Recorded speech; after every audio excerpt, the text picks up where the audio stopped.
It's Thursday, make that June 6th. Where the hell did I get April? Friday, June 7th, if you're on the East Coast, across the pond, or down under. And this, my friends, is Spaced Out Radio. Oh my gosh, are we starting off 2 months behind already? Hope you had a great day and night. I am your host, Dave Scott, broadcasting to you live from the Great White North on top of the mountains of central British Columbia, right here at SOR headquarters. We welcome you to tonight's show, including Revolution Radio. If you want to take a listen to our archives, they are free at youtube.com/Spaced Out Radio. Just do me the favor, hit that subscribe button. Our website, it's nearly complete, is spacedoutradio.com. Yes, the Gavinator, almost complete. We're loading the news in as we speak. Captain Shirk taking care of that. Tonight's show is brought to you by the YouTube channel Ensuho. Sebastian Martin brings high-quality messages to the masses. Head to YouTube, click on Ensuho, and subscribe today. Now, a week ago, due to audio problems, we had to cancel our Strange Days edition with Butch Witkowski, but due to a guest cancellation tonight, as Dr. Barry Taft was supposed to join us, but he has now been rescheduled for next month, Butch has graciously decided to help us out. Come on the air tonight with the early month edition of Strange Days. Butch's no-nonsense approach to his investigations as a former police officer have him continuing the search for answers to these unknown experiences everyday people like you and me are having. Butch's website is uforcop.com. Then at the bottom of hour number 3, I will bring you the SOR Newswire, brought to you by Paranoia Magazine. Mr. Butch Witkowski, thanks for coming on late and great. Really appreciate you taking the time. How are you? I'm fine. Always a pleasure. You know that.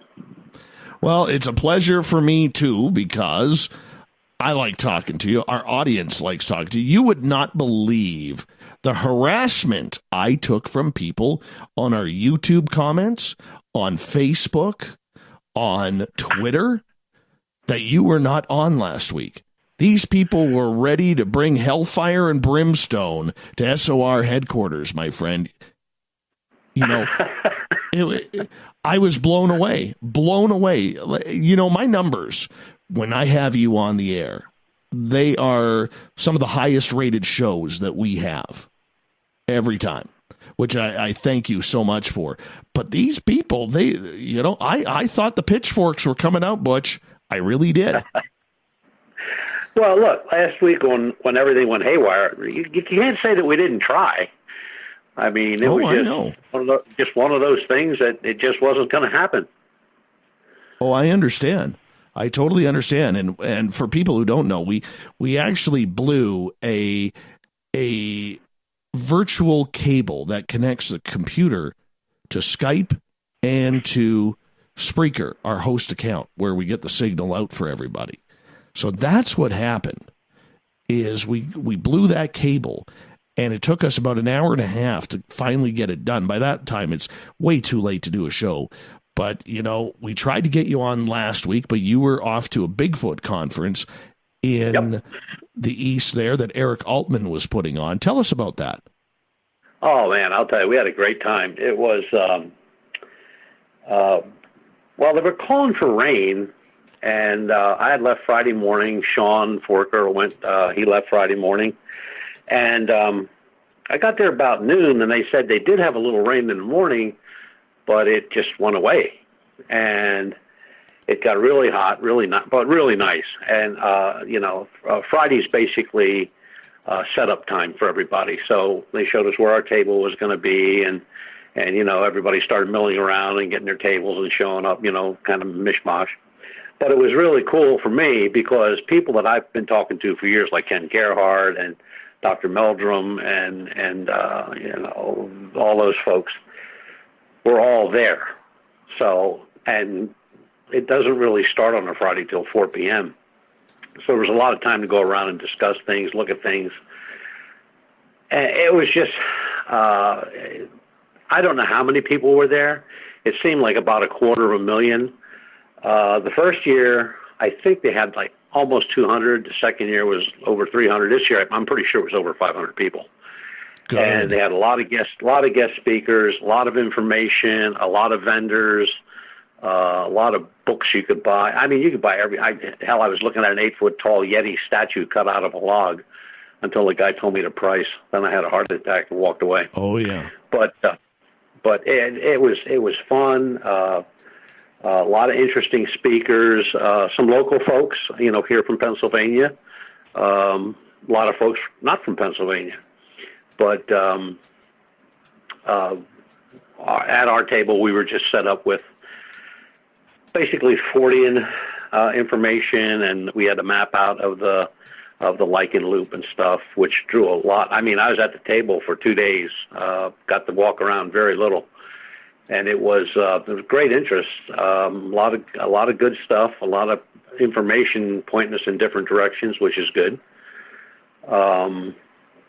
It was just really neat. I think Eric really puts his heart and soul into it. So he's got his whole family out there and all his friends, and I mean, they had people parking cars. They had food trucks. They had I don't know how many vendors. There had to be 30 or 40 vendors there. The Mountain Monsters guys came up. The Ames team came up from West Virginia. It was just a fun. It's fun. It's informative.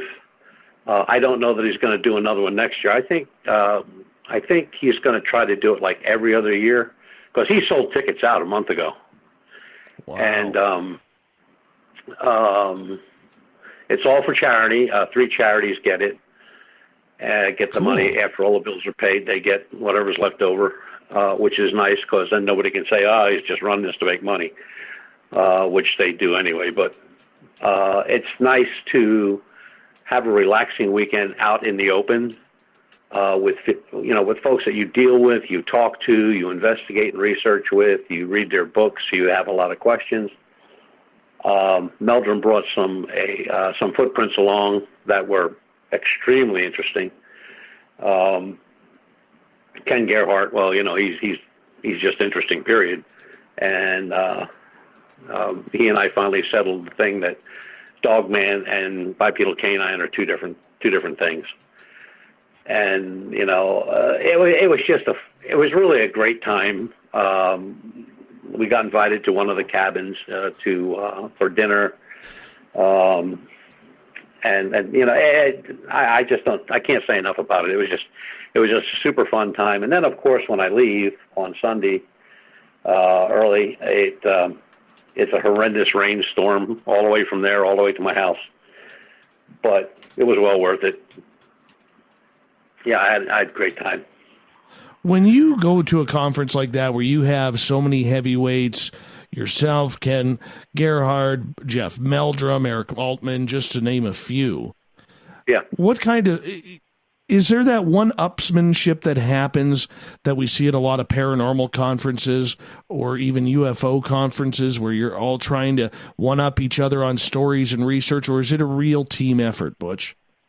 No, it's a team effort. There's nothing like, what you described usually happens at paranormal and some Bigfoot conferences, the bigger ones, like out in Ohio and stuff, where, 2 people can be standing there discussing something. Next thing, a fist fight breaks out. Ufology is the same way. This is more of a tight-knit group that, one way or another, we're all connected. Either we've interviewed each other, or we've researched each other, with each other, or we've been out in the field with each other. We know each other for a long time. We support each other, and that's a big difference. Where in the paranormal, I think there's about 9 million paranormal groups now, and that's just in the U.S. And then you have all the ufology groups. But these folks here, I mean, we've been talking and doing things together for a long, long time. And, I can send an email off to Dr. Meldrum, and I'll get an answer back the same day. I can send an email off to somebody in MUFON. I won't get an email back, period. So it's what I've always strived for in my investigations and my research, that, these folks, you want to deal with people that are in the same mindset as you, as far as being involved with everybody. In other words, just like my group, U4 Cop, I can count on my people to give me an answer if I'm stuck. Well, these guys are the same way, and gals. You go there and you ask a question, or they're working on something, whether it's an upcoming show, TV show, or it's a upcoming radio gig that they're going to do, or an investigation they're working on that they're that's out in the open. So you get to ask all those questions face to face, and that's really super neat as far as I'm concerned. Yeah, no kidding. Well, I've been battling this cold recently. Today's like day 21, day 22 of it.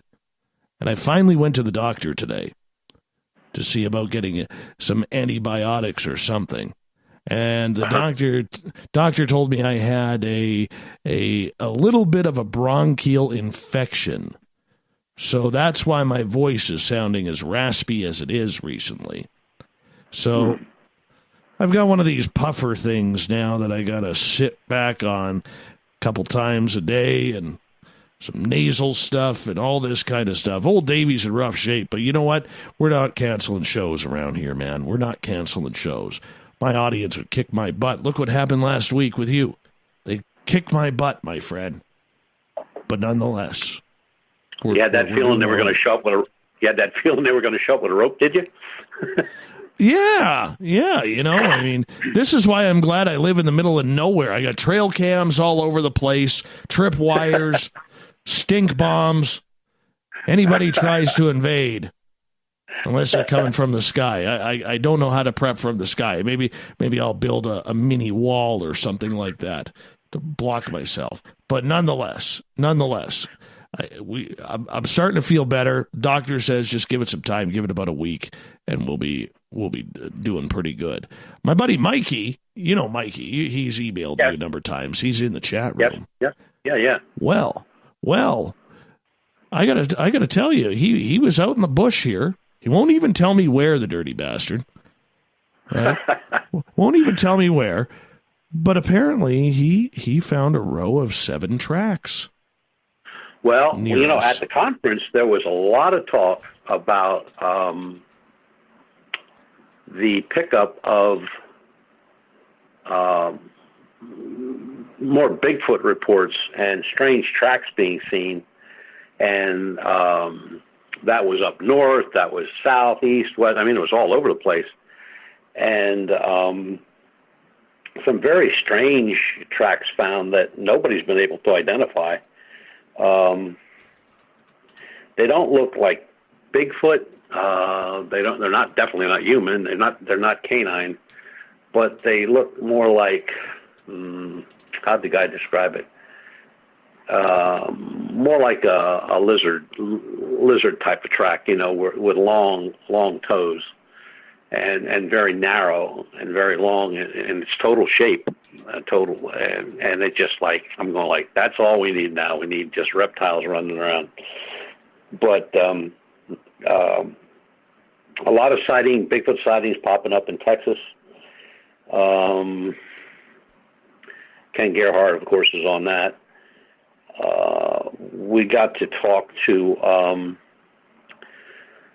the gentleman, Jay Batochin, who was out doing his research in the Kettle Moraine, but he's also looking into and has done some research into the Beast of Bray Road. A lot of flying stuff, flying creatures, whatever they are. Nobody's gotten any pictures yet, which is so hard for me to believe. I mean, all the people have seen these things. I mean, it's getting close to 100 sightings, and nobody's got a picture. So at this point, I'm thinking, well, this is misidentification of a large bird of some sort.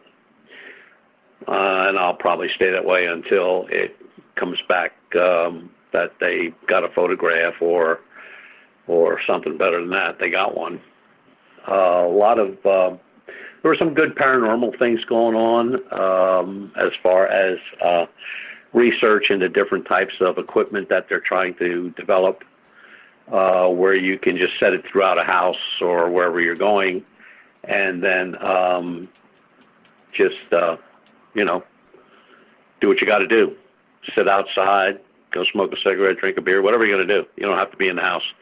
And it'll do recording, it'll do video, it'll do tremors, pretty much everything.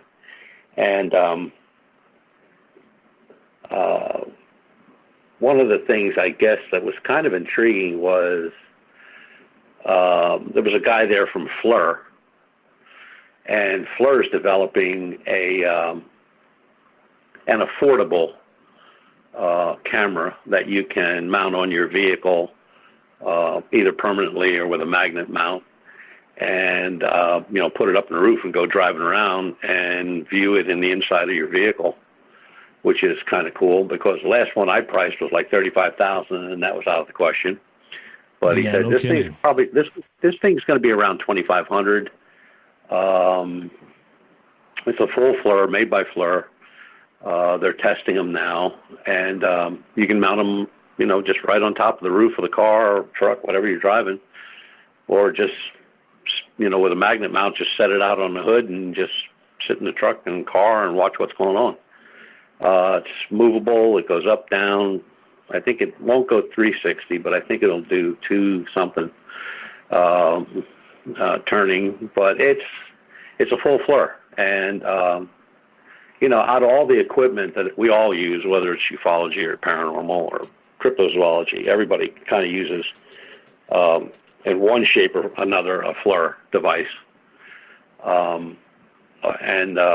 He was saying that one of the other things in development is doing the same thing with night vision, and maybe putting them together like they're bigger models of FLIR that have night vision on one side and thermal imaging on the other. And I said, yeah, that'll cost. He said, yeah, it's going to price itself right out of there. But so new equipment, some people are writing some new books. There is one gentleman that's putting together a step-by-step guide to researching cryptozoology. And although I think Dr. Meldrum has one like that, but this guy's putting one together. And it'll be a free download PDF file on the internet. And he'll make that real public on Facebook and Twitter and all the other things. So a lot of new things coming around, a lot of new investigations going on all over the country. It's Washington, Oregon State, Texas are the big hitters right now. In ufology, it's pretty much Pennsylvania, West Virginia, Maryland, Delaware. Up north, got some crazy stuff happening around the lakes up there. So, but that's been going on for a long time around those lakes. And, when you talk about stuff that's under the water, that's very hard to investigate. First of all, an underwater camera, and I'm not talking about a camera that you put in a water case. I'm talking about an underwater camera, one that does video and everything else. You're talking about a lot of money. And then you got to have a boat. You know what I mean? There's underwater listening devices, big money. So there's only a couple people in the U.S. that are doing that at the lakes, looking for the proverbial lake monsters. And it all seems to be coming together for a change. Sometimes when you go to these conferences, it's just like, coming home late drunk and saying, honey, I'm home. All you're going to hear is bitching, and that's pretty much all you hear the whole weekend. But the last three things that Eric's put on have been very informative, a lot of fun. Like I said, he's probably going to do one every other year, and if anybody in the area, anyway, we had people up there from South Carolina, North Carolina, Virginia, New York, Maine, Massachusetts. There were people there from all over the place. So it's one of those things where I tell people, like, if you want to go to one where it's a fun time, an informative time, you'll get to talk to all the people who are out there doing it. And I know Meldrum doesn't do a lot of these conferences. Ken Gerhardt does some, not that many anymore. But I was talking to Meldrum myself. I was watching you on TV on the Travel Channel where you had that round circle thing, the round table deal. And I said, who was the jerk that kept saying everything was wrong? The skeptic. He says, yeah. He says, had to keep my composure with that guy. I said, composure, hell, I was ready to climb through the TV and punch him in the snoot. I love No, I love skeptics because they tell you, you say, okay, this is what I saw. Here's a photograph of what I saw, or here's a thermal image of what I saw, and they'll stand there and say, well, that's not what you think it is. And then all you got to do to shut them up is just look at them and say, okay, if that's not what it is, why don't you tell me what it is? What do you think it is? Then they walk away. So that makes no sense to me at all. I mean, if you're going to say that ain't what it is, well, then tell me what it is. It's just like people that ask me, like, who's flying those craft up there? Well, I don't know. Nobody I know. And he was kind of laughing, but you could tell he was kind of a little pissed about it too, because when I watched the show, the guy had me mad. I'm like just watching a TV show. No kidding.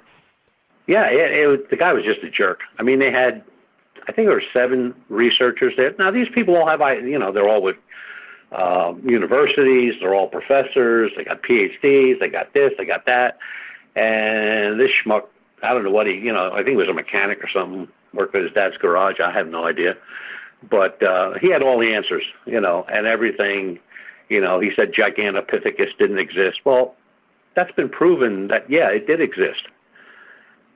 And then he was complaining about the rock ape in Vietnam, and he said that was just a farce. And, there's like military reports of during the Vietnam conflict where military guys actually ran into these things and shot at them.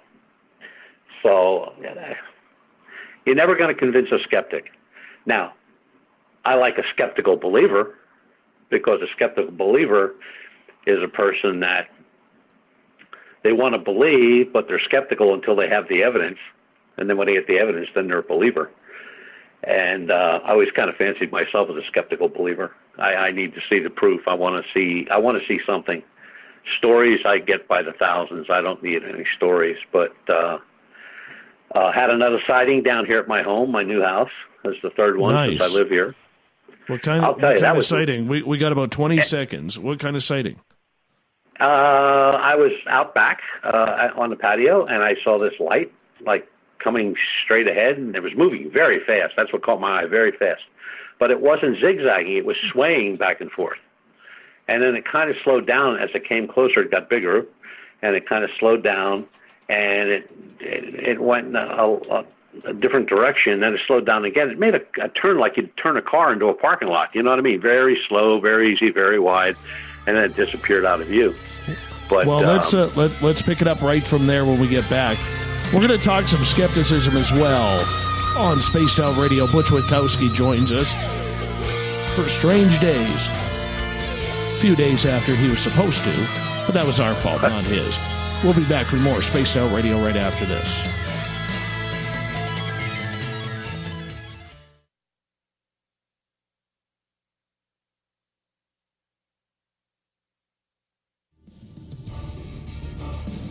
Come get spooked at the 4th Annual Forest Moon Paracon in Cedar-Woolley, Washington, Saturday, September 28th. UFOs, ghosts, aliens, Bigfoot. Speakers include Mike Morin and Jason Jordan, R. Keith Andrews, and Dave Scott from Spaced Out Radio, and so much more. There will be workshops and a VIP roundtable. Get early bird tickets now at fmparacon.com.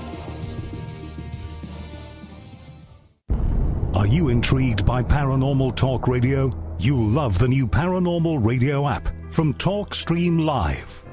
You'll find a great selection of talk shows covering UFOs, ghosts, strange phenomena, and much more. Download the Paranormal Radio app now and start listening to the very best in paranormal talk entertainment, including the network you're listening to right now, the Paranormal Radio app, free in Google Play and the iOS App Store.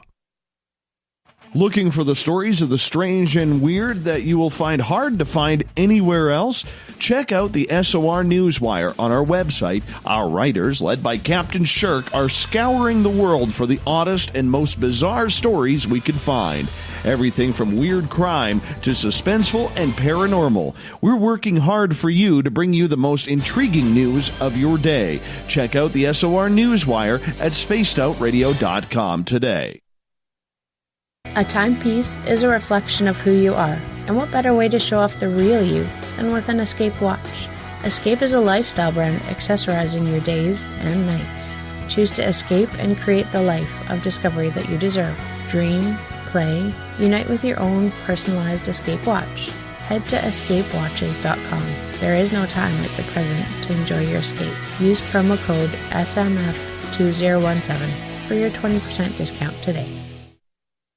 Heading to Vancouver and looking for a night on the town? The Moose Vancouver is the bar that never stops rocking until 2 a.m. every night. The Moose has great food with everything on the menu from $6.95 to $8.95. Fantastic, vibrant staff and rock and roll that will bring you back to when the music was real, the hair was long, and the guitars were rockin'. Get your party on at the Moose Vancouver, the official party bar of Spaced Out Radio. Hello, this is your guitar man, Ron Bumblefoot Thaw, and I have to tell you, I love the response I get for Little Brother is Watching from Spaced Out Radio fans. It's amazing how music can inspire and make people think deeper about what's going on in the supernatural world. You can head over to my website, bumblefoot.com, to check out my music, my guitar workshops, my touring, even check out some of the hot sauces that I'm working on. And make sure you keep on listening, because with Spaced Out Radio, you know Little Brother is watching. Are you tired of being blocked, shadow banned, or placed in jail for simply posting your thoughts on social media? Social Media Freedom can take care of that for you. Social Media Freedom is the newest and one of the best free new apps that allows you the freedom to post what you want, when you want. It takes seconds to download from your app store. Come join the tribe at Social Media Freedom. It's time to set yourself free. Every night on Spaced Out Radio, we have places for you to hang out. Hi, this is Carl. Join our SOR Space Travelers group on Facebook for live chat. On Twitter, using hashtag Spaced Out Radio. You can also join us in our Spreaker chat room. Check us out on Instagram at Dave Scott SOR. All of our archives are free on YouTube at Spaced Out Radio. By the way, I'll be watching you at your window until you do. Bye! So, you love talk radio? Then you'll love TalkStreamLive.com. TalkStream Live is always on, 24/7, with the best streaming talk shows. Find your favorite talkers and discover some new ones. It's free, readily available online or on mobile with any smartphone or tablet. Finding your favorite talk shows all in one place has gotten a whole lot easier. Just go to TalkStreamLive.com. Be sure to download the free apps from Google Play or the iTunes App Store. Did you know Spaced Out Radio runs 7 days a week? Hi there, this is Tessa Nicole Thomas, and I'm here to take you on a paranormal journey each Saturday and Sunday night. Why change the station when you have it all right here? Together, we'll hang out and share some strange and scary stories. And don't forget, we have Psychic Sundays as well, so come tune in Spaced Out Weekend. We get going at 9 p.m. Pacific, midnight Eastern, only at spacedoutradio.com, where we own the night. Looking for a place to advertise at a very reasonable cost? Look no further than Spaced Out Radio. SpacedOutRadio.com has an advertising tab that you can click to check out our daily, weekly, and monthly packages to play on the radio, or our website including social media. From commercial spots to banners, we have it all. Check out our competitive pricing today. We're bringing scientific thought to the paranormal. Hi there, this is Spaced Out Radio scientist Chris Cogswell. Join me, Chris Zuger, and Dave Scott the second Wednesday of every month, where we break down the who from the woo when it comes to everything paranormal. We'll investigate and try to bring sensible answers to those straight and sometimes outlandish questions people have. Hey, not everything has an answer, but we'll do our best. Listen in to Reality Paranormal only on Spaced Out Radio. Coming soon to our website, spacedoutradio.com, is the SOR Space Travelers Club. For just $5 a month, you can get into a private area on our site where you can hang with other listeners in our chat room, post in our forum, and check out a bunch of exclusive content and store that won't be found anywhere else, including a nightly after-show party with Dave. It's going to be the best $5 a month you're going to spend. The SOR Space Travelers, only at spacedoutradio.com. Coming up this September 21st and 22nd, all UFO eyes will be focused on Toronto for the 4th Annual Alien Cosmic Expo. Come listen to some of the biggest names and experiencers in ufology. Travis Walton, Paul Hellyer, Richard Dolan, Paula Harris, Grant Cameron, Randy Kramer, and Spaced Out Radio's own Dave Scott. Tickets are on sale now at aliencosmicexpo.com.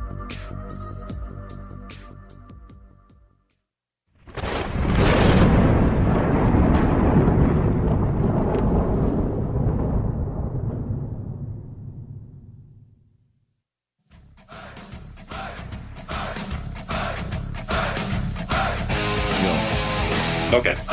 We passed the halfway point of Spaced Out Radio tonight. I am your host, Dave Scott, sitting in the captain's chair of SOR headquarters. Reminder to all of you, if you've missed portions of this show or others, you can always go to our YouTube channel, youtube.com/Spaced Out Radio. Just do me the favor, hit that subscribe button. The Gavinator's almost complete the website. He's got Captain Shirk loading the news as we speak. So yes, we're looking probably for an early launch of tomorrow, a late launch of Monday of the brand new Spaced Out Radio website. So stay tuned. It's looking pretty darn awesome. Butch Witkowski joins us tonight on Spaced Out Radio. It's an impromptu Strange Days. We were supposed to have Butch on last week, but due to a technical difficulty, we couldn't do it. But don't worry, he will also be on in just a couple of weeks on June 24th. We'll get an update again from them and get back to our regular schedule with him. Butch, welcome back. Good to be here. Now, Butch, right before the break, we talked about skeptics. There's a real big difference between skeptics, the non-believers who will never believe anything, even if you put a Bigfoot right in front of them, and the skeptical believer who wants to believe, believes these creatures exist, but need that tangible evidence of what is going on. Now, I always say that, having a skeptical mind or having skeptical thoughts in regards to these topics is pretty healthy in regards to what we are doing, because we are dealing with a lot of BS. We are dealing with a lot of garbage out there and people trying to pull the wool over our eyes. So when it comes to these people who are skeptical, will not believe a thing. Example, Bill Nye, the science guy, a few days ago was on the news trying to break down what these military pilots were saying about UFOs, making all sorts of claims of what it wasn't. And here I'm thinking, Bill, I realize you don't believe in this stuff. All right, you think it's a bunch of peak woo times 10. But on the flip side, you have you've never flown a jet in your life. You've never been in the military. You don't have that trained eye that these men and women do, and they're seeing things. How are you discrediting them without even knowing what it's like to be put in that situation? They are trained to see and to tell what other type of anomalous aircraft are out there, whether it's Russian, whether it's European, wherever that craft may come from. They're trained for that, Butch. And I just think when you get people like Bill Nye out there, there's a lot of people out there, maybe not as famous, it gets a little tedious, does it not? Yeah, well, today I guess he's really topped himself today, because today he was equating the 75th anniversary of the D-Day landings to climate change. Well, that's Bill. There's something wrong with that dude. And, what kills me is he's not a scientist. He doesn't have any formal training in science at all. He did a kids show. And, he calls himself the science guy. He has no degree in any type of science. Matter of fact, I think his degree is in something that has to do with construction. But, hey, it is what it is. He is what he is. Nobody believes a word he says. But, skeptics, like you said, the dyed in the wool, they don't believe it if you threw the body of Bigfoot on their kitchen table. I tend to, and always have, tried to stay away from those people. I mean, even when they follow you around a conference and want you to engage, with them, I just blow them off. It's like, bye, nice meeting you, see you, have a nice life. But there aren't as many as there used to be. I mean, at one time, I think there were like 10, and they were very gung-ho. And then as time went on, a couple croaked, and a couple, they didn't have any more answers anymore because in the day when they were disbanding everybody's notions on everything, people were still using binoculars and, Polaroid cameras, so they were just ripe to get in to dig that stuff apart. But now things have gotten a little more scientific. I mean, game cams now are wireless. Things get are recorded as they happen, and it has nothing to do with anybody that's sitting there other than looking at a screen. So the science that they debunked has kind of passed them over.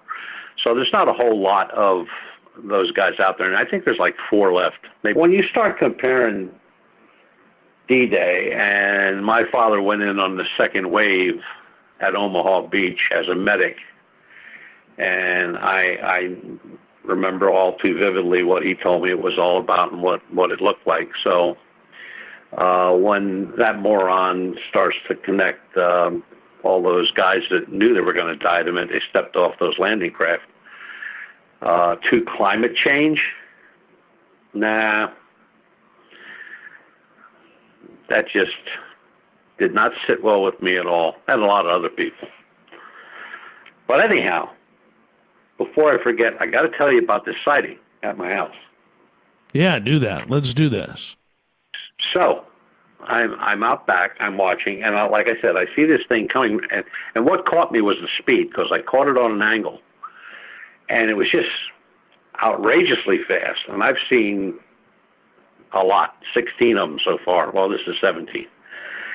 And in my research time, and they're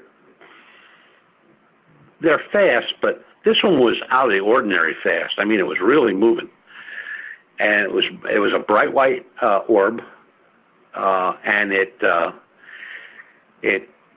came out of the west and going east toward me, and it was very high in the sky. And what caught my attention was not only the speed of it, but that it was swaying back and forth. It was not a zigzag, which most of them do.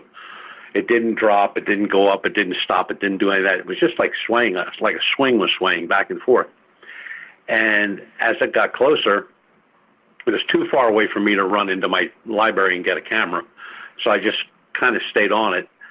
And then it started to slow down. And like I said, it made a turn. Usually they're a very sharp turn. They either stop and drop or they stop and go up. This thing made like a really slow turn, like you'd be pulling into a parking space. And then it shot out of sight. So I was discussing that with one of my guys, and about 2 years ago, he had one similar, swaying back and forth, but it actually, one turned into 2, then to 3, then back into 1, and then it just disappeared. Now, it could have been some cloud cover it went behind, or it just disappeared. And so he was looking up some stuff, and I was looking up some stuff. And that sighting I had at my house was seen by a number of people that put reports in. And some of these people are like 200 miles away from where I live. So if that's the fact, if what they saw was the same thing I saw, because the time span looks pretty much within 2 or 3 minutes that I recorded and that these reports were showing, that thing had to be huge. I mean, if they saw it, 100 or so miles from where I'm looking at it, and the time is pretty much the same when they saw it and I saw it, just a couple minutes difference, that thing had to be huge. Now, in this area where I'm at, I've investigated, before I lived in this area, I investigated 3 triangles reports in this area over a period of 4 years, and all of them were multi-witness. The first one was, I think, 4 people. The second one was like 8 or 10 people. And the third one was 6 or 7 people, if I remember right. And that was of a triangle, but the difference with the triangle in all three of those cases was it had a protrusion sticking out the front. You know, the guy said it looked like a spear sticking out the snoot of the craft. And I contacted everybody I could, looked at everything I could, pulled up picture files and everything on triangles. I couldn't find anything like that. But they were all in this general area. And when I say general area, if I use my house as a center of that area, probably within 7 miles at the most of the area. And they all come from the same direction. They come from east, and they go west over the mountain. We have a small mountain range, which would be west of me, but they all came the same way. And there was one report, but these people were saying that this rod that stuck out the front seemed like it was half the length of the craft itself. And I did find one where the guy thought there was something sticking out the front. He really couldn't describe it in size or anything like that. He said, well, it wasn't that big, you know, it's just sticking out there. So I don't know what the hell that is. I mean, I've never seen anything like that, and I really can't find any pictures of anything like that. And I talked to Dave Marwer, who wrote the book on triangles, and he said he's heard of it, never saw any, can't find any reports either, but evidently there's something up there. And now what the use of that rod or protrusion sticking out the front is for, you know, I can't even make a guess on that. But right now there's a lot of weird stuff going on. It's not just in ufology, it's in cryptozoology, it's in the paranormal, and we're just in a weird time. If 3 or 4 months ago, we were all sitting around, you know, with our thumb in our ear, trying to figure out what to do next. And just like that, I mean, everybody's hammered with, you know, a lot of reports coming in and covering all of it. And one of the discussions up at the conference was, you know, how many of us that were standing around and getting together were, you know, discussing how all this is connected. And we put in, pretty much everybody's in the agreement that all of this has some kind of connection. I mean, the paranormal, ufology, cryptozoology, it's all connected somehow. Now, I'm not saying Bigfoot's flying or, you know, is the pilot of a flying saucer or a ghost is running through the woods leaving prints or anything like that of Bigfoot. But it just seems like certain things have happened over the last year and a half. Like here in Pennsylvania, we had an area up in Fayette County, or down in Fayette County, and that ridge was always, that was like Bigfoot Central. I mean, all the researchers from Pennsylvania were always headed down that way, always coming up with tracks or, you know, some kind of report of something going on. But we had the same thing in the southeastern part of Pennsylvania, in the bigger state parks, where there were quite a number of Bigfoot reports and UFO reports. Now, for some reason or another, when the bipedal canines showed up 4 years ago in those areas, we've not gotten a Bigfoot report, nor have we gotten any UFO reports in that area at all. Zero, none, not one. Where that's interesting. That area was always good for one, or those areas in particular were always good for one or two reports, one way or the other, Bigfoot or a UFO. And now we have zero reports of Bigfoot and UFOs, none whatsoever. But we have bipedal canine reports. We also discussed at the conference about these lights that are being seen right before a Bigfoot is seen or disappears, flashes of light in the woods. And, you know, it's just a lot of weird stuff going on, stuff that doesn't make any sense.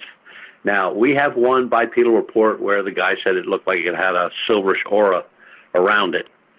But it's just like he said, you know, if it had, you know, with the hair on it and his high beams on it, they could have been dew covered and the lights just enhanced that to make it look like an aura, or it had an aura.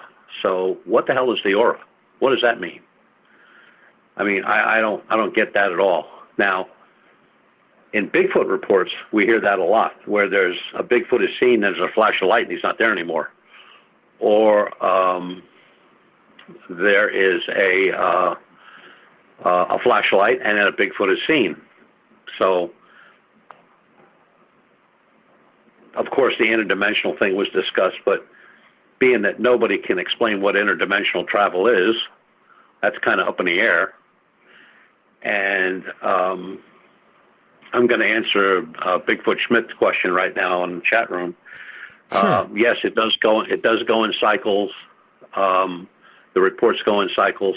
We see more UFOs in the cool winter, clear skies, and we see more Bigfoot and bipedals in the May, June, July, August, probably into October, and then they'll kind of stop.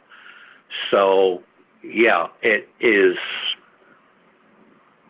a cycle of some sort, but that doesn't hold true when you're talking about Texas, because their busiest season right now, or always has been for UFOs, has always been in clear, dry weather.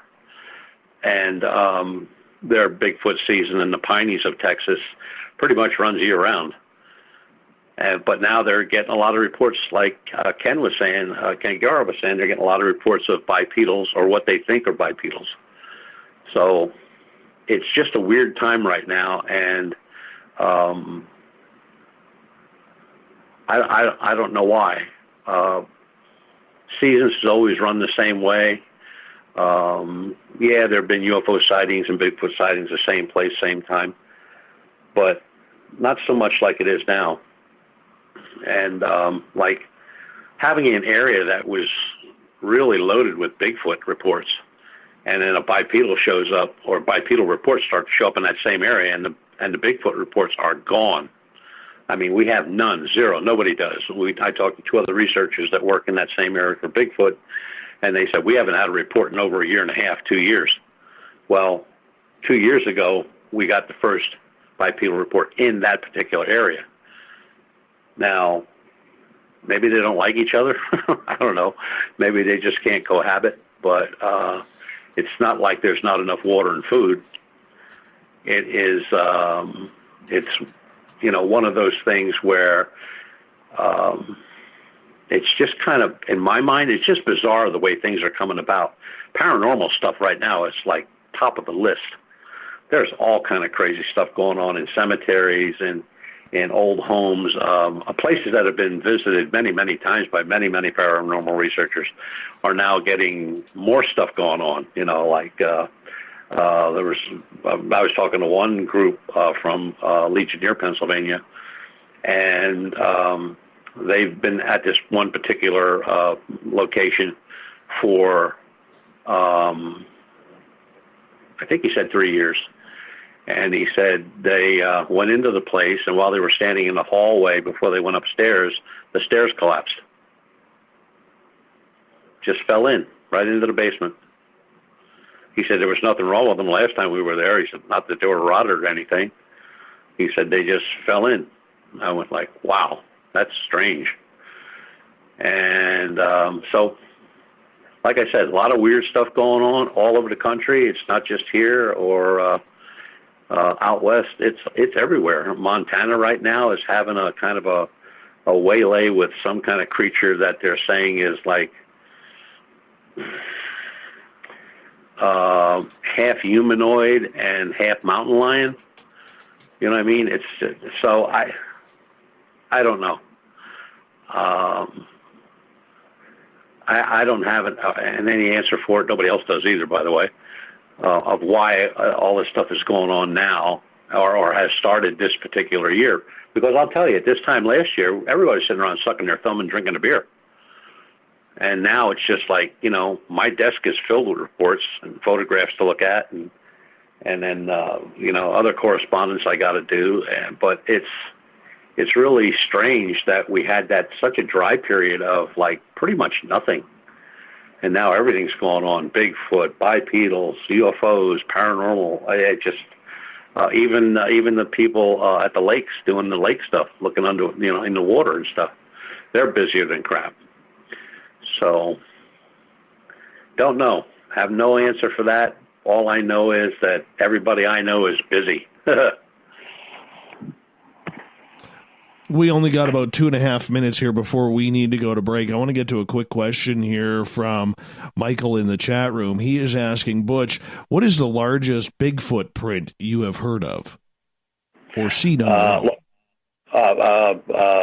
18 inches long, 8.5 inches wide, and it was about not quite 3 inches in depth. That's big. That was taken in British Columbia. That is almost the exact same size print my friend Mikey got. The first one he ever found. And I know we got short time here, but I just wanted to say something. All Bigfoot are not the same. Bigfoot here in the east tend to be smaller, not so much in height, but in like footprints or the way they're described. And then, as you get out to like Oregon, Washington State, British Columbia, they seem to get much bigger in prints, in weight, in size. So I don't know what that's all about. Are there different breeds, different types? Very possible, but I just don't know. I really don't know. Do you think it has to do with the climate and the size of animals that are here? Because from California up right to Alaska and into the Klondike, there's a lot of big animals. Butch, grizzly bears are a massive creature. The hybrid between the brown bear and the polar bear is a massive 2,000-pound bear. You got 2,500-pound moose. There's a lot of big animals up here. Yeah, and here too we have not so much in the lower part of Pennsylvania, but in the upstate where we have more heavily wooded going into New York area. 500, 600-pound black bear is nothing.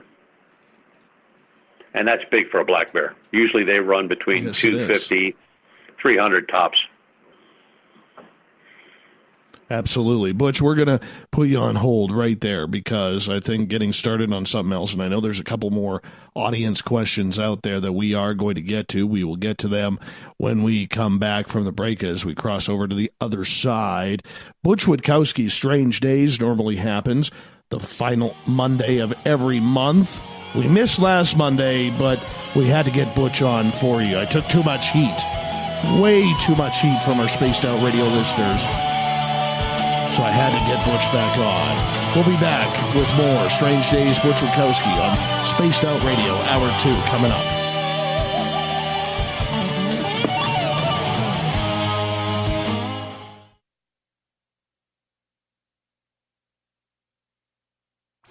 Come hang out with Spaced Out Radio, where we own the night.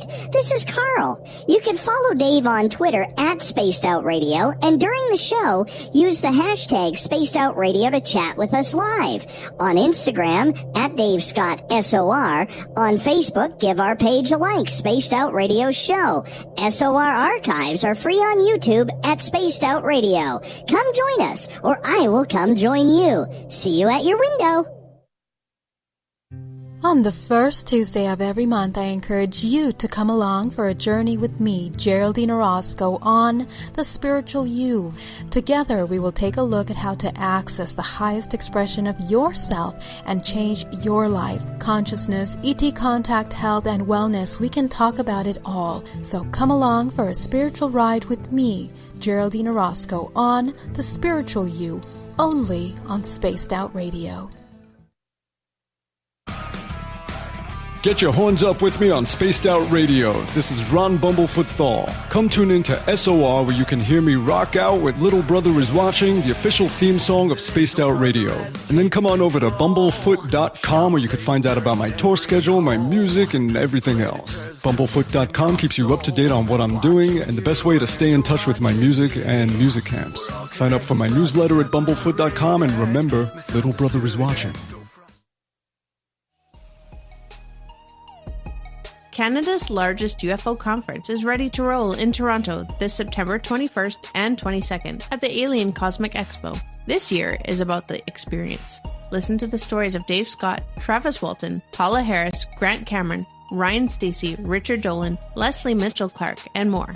Get your tickets now at aliencosmicexpo.com.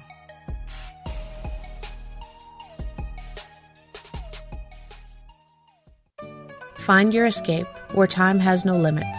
It's about living today and cherishing the heritage of yesterday.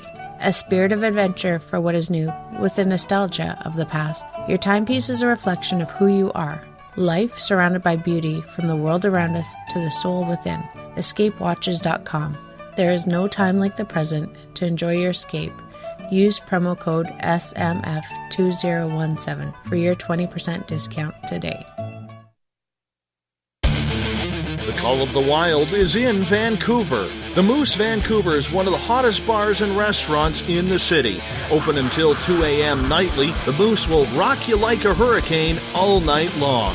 Great food with everything on the menu at $6.95 near the corner of Nelson and Granville. Get your horns up and come rock with us. The Moose Vancouver, the official rocking bar of Spaced Out Radio. Visit purpleplates.com today. For over 40 years, the Purple Energy Plates have been delivering amazing results for their many customers.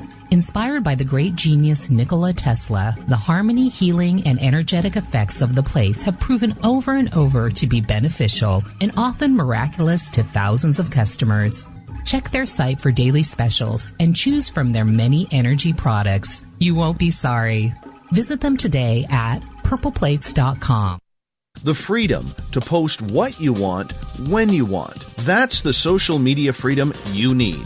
Social Media Freedom is the free app in your app store. No need to worry about going to jail or being shadow banned any longer. It's the freedom to say what you feel. The freedom to know Big Brother isn't watching. It's the way social media is supposed to be. Social Media Freedom. It's time to set yourself free. Download from your app store today. At spacedoutradio.com, we have a little bit of everything for you to stay up late. So while you're there, check out our SOR Newswire, where our team brings you stories of the weird and strange to the WTF from around the globe.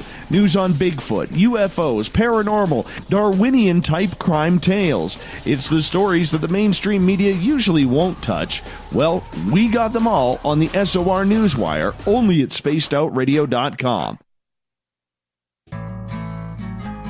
Looking for a place to advertise at a very reasonable cost? Look no further than Spaced Out Radio. SpacedOutRadio.com has an advertising tab that you can click to check out our daily, weekly, and monthly packages to play on the radio, or our website including social media. From commercial spots to banners, we have it all. Check out our competitive pricing today.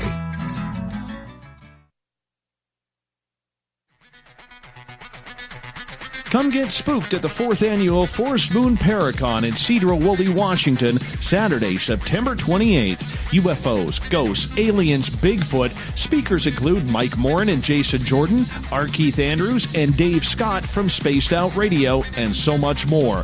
There will be workshops and a VIP roundtable. Get early bird tickets now at fmparacon.com. We are getting ready to relaunch the SOR Space Travelers Club at spacedoutradio.com. For $5 a month, you can join us for a plethora of features found nowhere else. Hang out in a private chat room during the show and after party. You can check out some exclusive content and a store specifically for you, as well as a private listener forum where you can post your thoughts, stories, and pictures. The SOR Space Travelers Club, coming soon to spacedoutradio.com.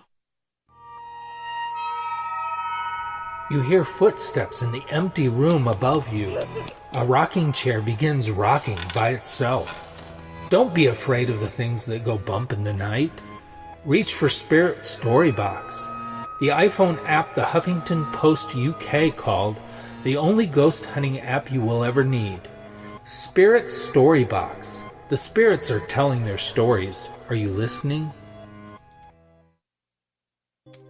We're bringing scientific thought to the paranormal. Hi there, this is spaced out radio scientist Chris Cogswell. Join me, Chris Zuger, and Dave Scott the second Wednesday of every month, where we break down the who from the woo when it comes to everything paranormal. We'll investigate and try to bring sensible answers to those straight and sometimes outlandish questions people have. Hey, not everything has an answer, but we'll do our best. Listen in to Reality Paranormal only on Spaced Out Radio.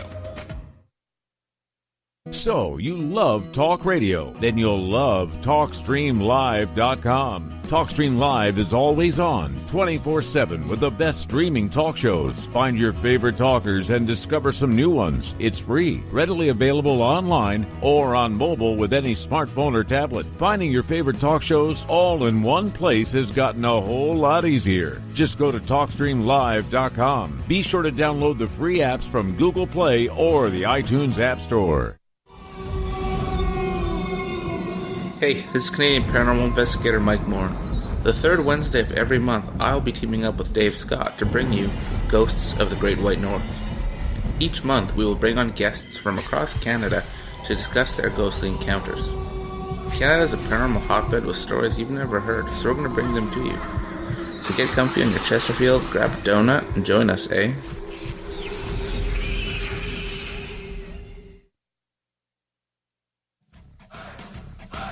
You're listening to Spaced Out Radio with Dave Scott.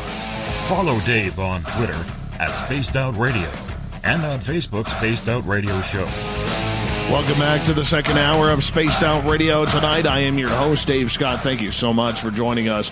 Tomorrow night on the show, we're going to find out what kind of aliens our Keith Andrews has been eating lately. Yes, our Keith is back with the ET Connection, 9:06 Pacific, 12:06 a.m. Eastern at spacedoutradio.com. Hi to everyone listening in on our terrestrial affiliates, KDNF AM 1560 in Dangerfield, Texas.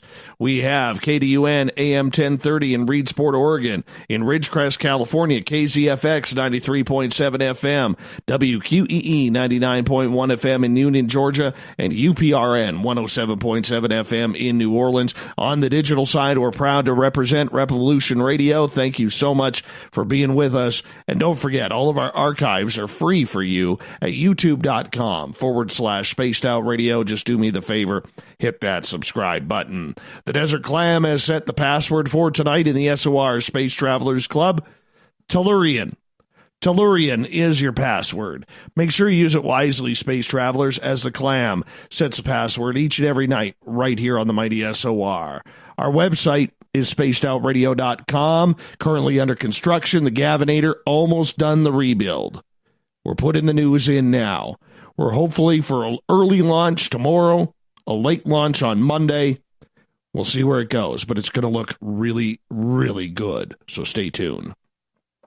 From UFO Cop, Butch Witkowski is here with a late edition of Strange Days, as Butch usually is here the final Monday of the month, but due to technical difficulties last week, we had to delay Butch's show until tonight. Butch, thank you so much for coming on in. Anytime, buddy, anytime. We're going to get to some audience questions right off the bat. Everett is asking, Butch, do you know if there is any new information that's come out, or do you have anything to comment on the Woodstock, Illinois humanoid sightings? Not really anything new other than what's come out, but I know there's been numerous sightings. The only problem I guess I'm having at this point is that the descriptions are not the same. You know what I'm saying? They're not Bigfoot is normally described in a certain way. Bipedals are described in a certain way, but these reptilian or humanoid-looking, whatever they are, have been described in a number of different ways and shapes and forms. From human-looking to reptilian type. There's not a whole lot of information out there yet. I know there's a gentleman in Illinois, researcher. Life of me, I can't think of his name right off the get-go. But I know if you Google reptilians or humanoids, he comes up like the third on the page, and he has a lot of information there. But again, they're just too far apart for me to get serious about them yet, and only because of the descriptions. One description I saw that was like 4 foot tall. Another one I saw was like 9 foot tall. Ones that look like a human. Other ones that look like a reptilian, lizard-like. And I'm like, okay, well, when you guys get your act together, I'll follow it a little more closely. But it's something to look at and to watch, because eventually, you'll get reports that are starting to match. And if they're in the same area or the same general area, then you might have something going. With this creature that they are seeing, a lot of people try to attribute it to the Mothman sightings that are out there. And we're going to have your buddy Lon Strickler on next month on the 4th of July to talk about this. Who's Lon Strickler? Yeah, just kidding. Yeah. Lon's going to be like, Butch, you jerk. Yeah. But yeah, exactly. Nonetheless, what are people seeing out there?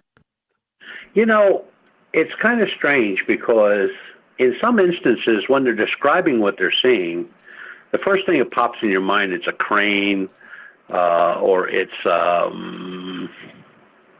larger bird, a condor maybe, caught in the... look, they've had condors from California and New York, only because they get caught in the jet stream, and that's where they wind up, And that's happened many times over the years. Sandhill cranes. They're big birds. And I guess the problem is that when these people are seeing these things, if you look at a Cessna airplane that's maybe at 10,000 feet, that's what they're attributing in size. But, I don't think people are realizing that the further away something is, of course, the smaller it looks, but they don't look at it that way. To them, it's big, it's huge. But I think a lot of it is, and I think some of the researchers are starting to go that way, where they're thinking that, large migratory birds that are, coming into an area, and it is in an area where there are migratory birds, large birds. And the last ones that were seen, I think it was the last 2, or maybe the last 3, there was actually one that was seen on the ground. It was a sandhill crane. And people don't realize when those birds are on the ground, they're big birds. You know what I mean? We're not talking... you're not talking about an eagle. The eagle's big. These are a lot bigger than an eagle. So, up in the sky, and of course they all say it has a trailing tail. Well, if you look at a crane that's in flight, their legs are back and extend out past their body. So it does look like a tail. It's actually their legs. I'm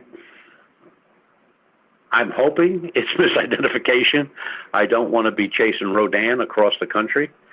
But there's a lot of researchers looking at it out there, and they're good researchers. They've been around a long time. They'll come up with an answer sooner or later.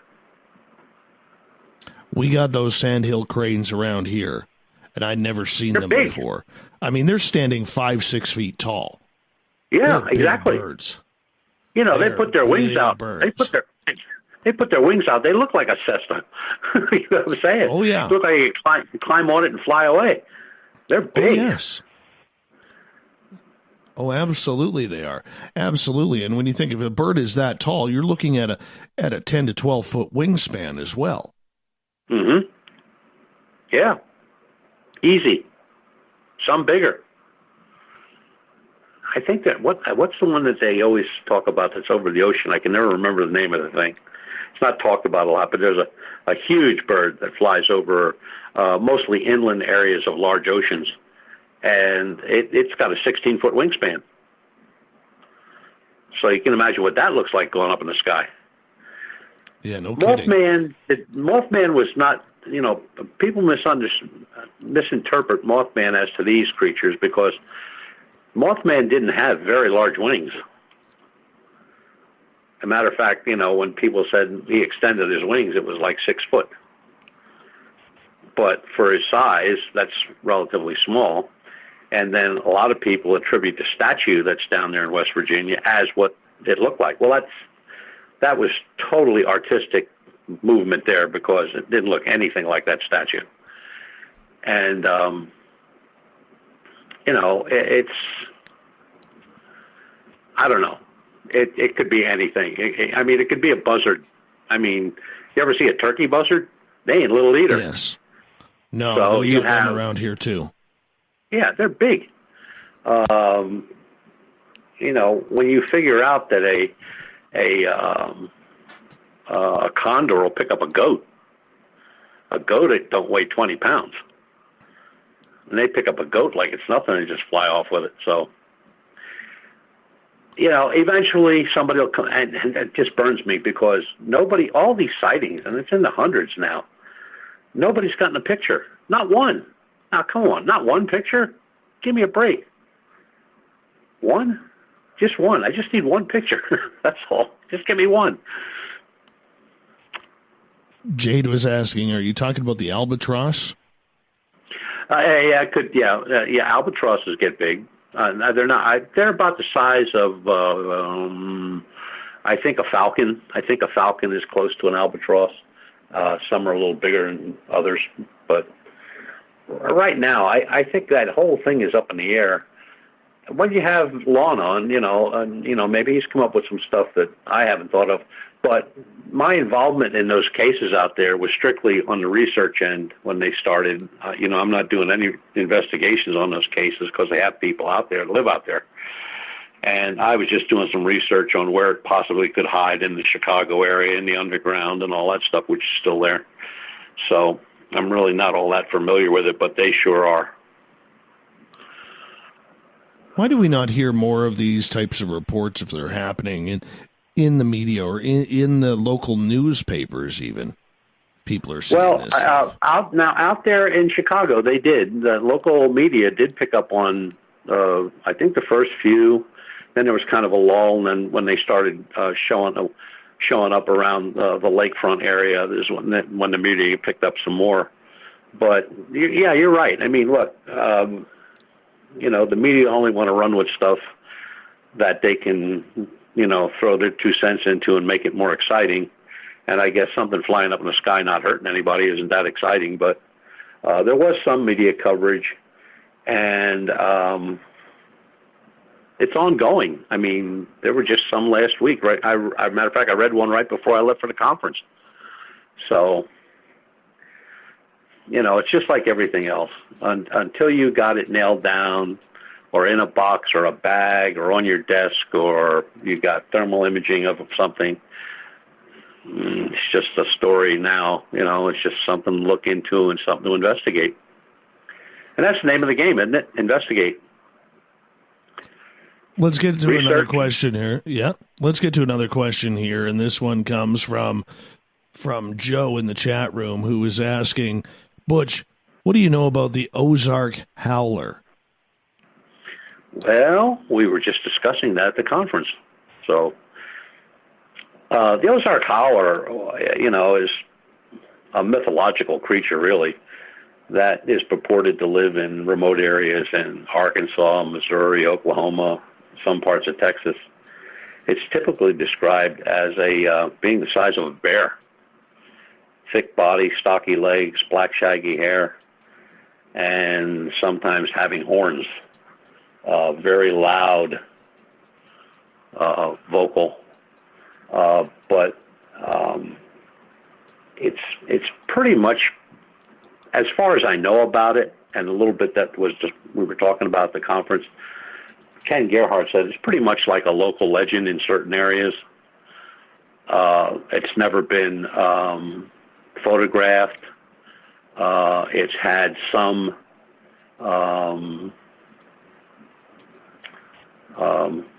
Recent reports, I think Ken was saying something like about 4 or 5 months ago, there was a report came out of Missouri, southern Missouri. So, again, just from the description, when people start describing something that looks like a bear or it's the size of a bear, they're probably looking at a bear. And if you've ever heard a bear growl, I mean, they're loud, very loud. Yes, they are. Yes, they are. But it could be a combination of something that's out there that's unknown, but again, it could be something that's out there that is known and just being misidentified or put into the wrong queue. Do you see a creature like that being real or of legend? Because I think a lot of these small towns that may be hurting for tourism, may be hurting for some sort of identity, sometimes come up with these myths and legends, Butch. Well, look, when they're describing it, Dave, they're saying bear size, thick body, stocky legs. That's a bear, black shaggy hair. Where it becomes local legend is when they say sometimes it has horns or it has fangs. Now that they're starting to take an animal and dressing it up to make it look like something that shouldn't be. And it wouldn't be the first time that where a town has, jacked up a story to get more people in. That's happened many times in the past with ufology, especially. But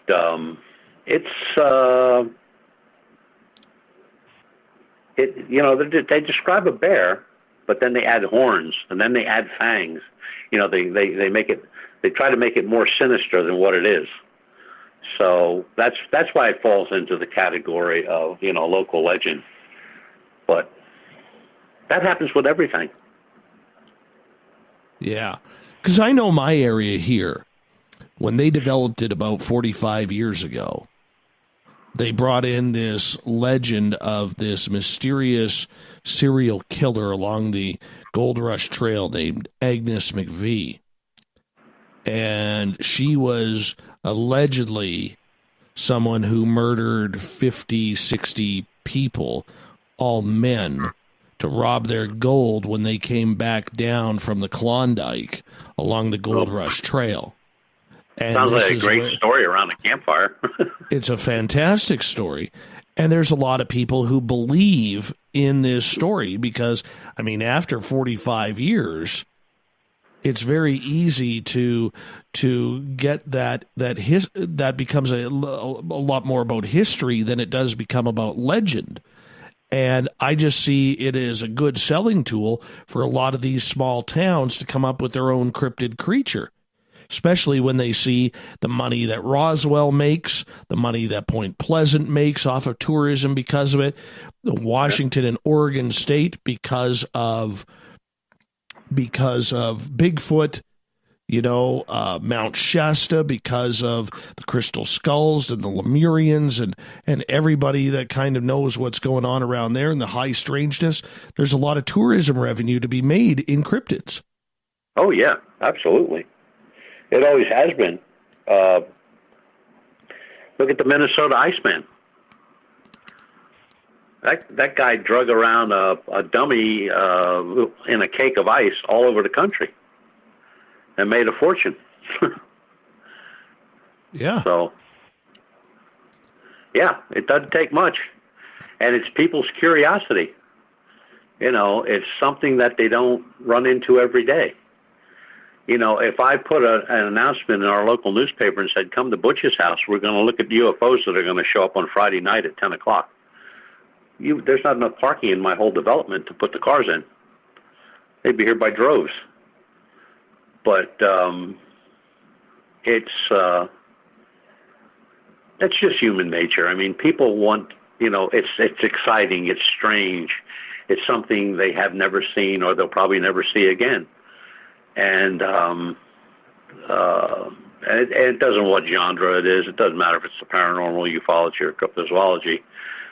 Even when people say, well, I'm not interested in that stuff. Yeah, they are. They're probably sitting home watching Travel Channel or the History Channel every night. So it's almost like they're ashamed to say that they believe in UFOs, or they believe in a bipedal, or they believe in Bigfoot, or they believe in anything like that.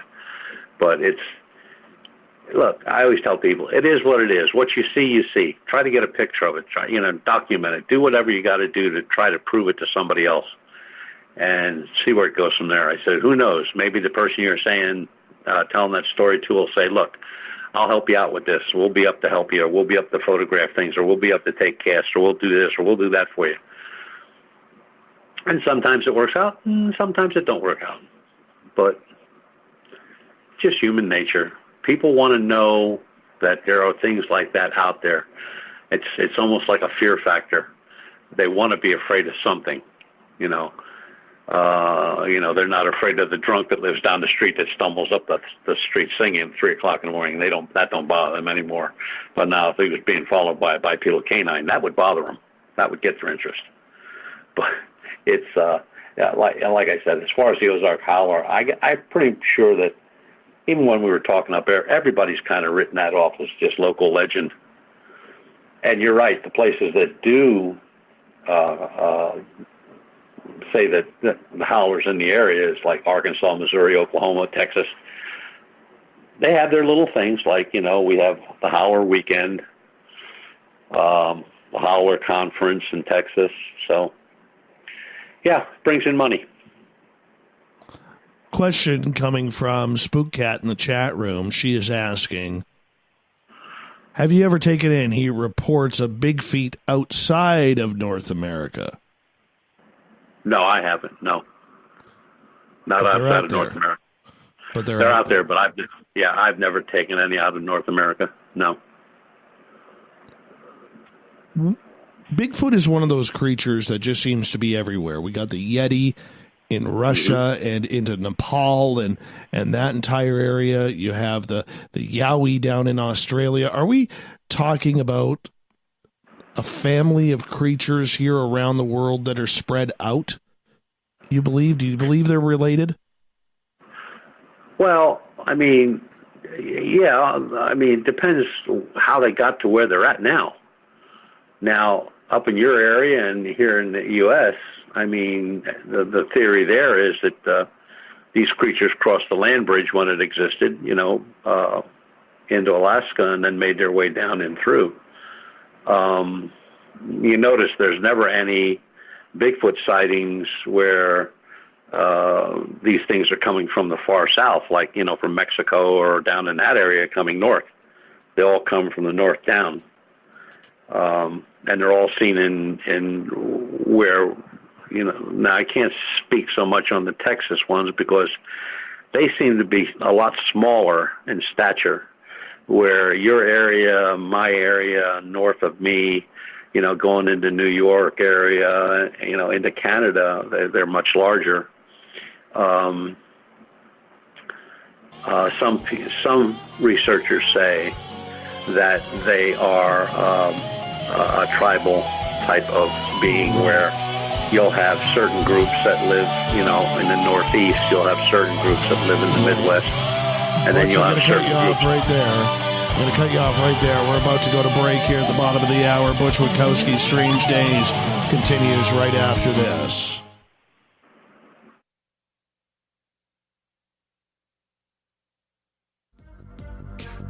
Coming up this September 21st and 22nd, all UFO eyes will be focused on Toronto for the 4th Annual Alien Cosmic Expo. Come listen to some of the biggest names and experiencers in ufology. Travis Walton, Paul Hellyer, Richard Dolan, Paula Harris, Grant Cameron, Randy Kramer, and Spaced Out Radio's own Dave Scott. Tickets are on sale now at aliencosmicexpo.com. Did you know Spaced Out Radio runs 7 days a week? Hi there, this is Tessa Nicole Thomas, and I'm here to take you on a paranormal journey each Saturday and Sunday night. Why change the station when you have it all right here? Together, we'll hang out and share some strange and scary stories. And don't forget, we have Psychic Sundays as well, so come tune in Spaced Out Weekend. We get going at 9 p.m. Pacific, midnight Eastern, only at spacedoutradio.com, where we own the night. A timepiece is a reflection of who you are, and what better way to show off the real you than with an Escape watch? Escape is a lifestyle brand accessorizing your days and nights. Choose to escape and create the life of discovery that you deserve. Dream, play, unite with your own personalized Escape watch. Head to escapewatches.com. There is no time like the present to enjoy your escape. Use promo code SMF2017 for your 20% discount today. Heading to Vancouver and looking for a night on the town? The Moose Vancouver is the bar that never stops rocking until 2 a.m. every night. The Moose has great food with everything on the menu from $6.95 to $8.95. Fantastic, vibrant staff and rock and roll that will bring you back to when the music was real, the hair was long, and the guitars were rocking. Get your party on at the Moose Vancouver, the official party bar of Spaced Out Radio. Every night on Spaced Out Radio, we have places for you to hang out. Hi, this is Carl. Join our SOR Space Travelers group on Facebook for live chat. On Twitter, using hashtag Spaced Out Radio. You can also join us in our Spreaker chat room. Check us out on Instagram at Dave Scott SOR. All of our archives are free on YouTube at Spaced Out Radio. By the way, I'll be watching you at your window until you do. Bye! Are you intrigued by Paranormal Talk Radio? You'll love the new Paranormal Radio app from TalkStream Live. You'll find a great selection of talk shows covering UFOs, ghosts, strange phenomena, and much more. Download the Paranormal Radio app now and start listening to the very best in paranormal talk entertainment, including the network you're listening to right now, the Paranormal Radio app, free in Google Play and the iOS App Store. So, you love talk radio? Then you'll love TalkStreamLive.com. TalkStream Live is always on, 24/7 with the best streaming talk shows. Find your favorite talkers and discover some new ones. It's free, readily available online or on mobile with any smartphone or tablet. Finding your favorite talk shows all in one place has gotten a whole lot easier. Just go to TalkStreamLive.com. Be sure to download the free apps from Google Play or the iTunes App Store. Are you tired of being blocked, shadow banned, or placed in jail for simply posting your thoughts on social media? Social Media Freedom can take care of that for you. Social Media Freedom is the newest and one of the best free new apps that allows you the freedom to post what you want, when you want. It takes seconds to download from your app store. Come join the tribe at Social Media Freedom. It's time to set yourself free. Hello, this is your guitar man, Ron Bumblefoot Thal, and I have to tell you, I love the response I get for Little Brother is Watching from Spaced Out Radio fans. It's amazing how music can inspire and make people think deeper about what's going on in the supernatural world. You can head over to my website, bumblefoot.com, to check out my music, my guitar workshops, my touring, even check out some of the hot sauces that I'm working on. And make sure you keep on listening, because with Spaced Out Radio, you know Little Brother is watching. Looking for the stories of the strange and weird that you will find hard to find anywhere else? Check out the SOR Newswire on our website. Our writers, led by Captain Shirk, are scouring the world for the oddest and most bizarre stories we can find. Everything from weird crime to suspenseful and paranormal. We're working hard for you to bring you the most intriguing news of your day. Check out the SOR Newswire at spacedoutradio.com today.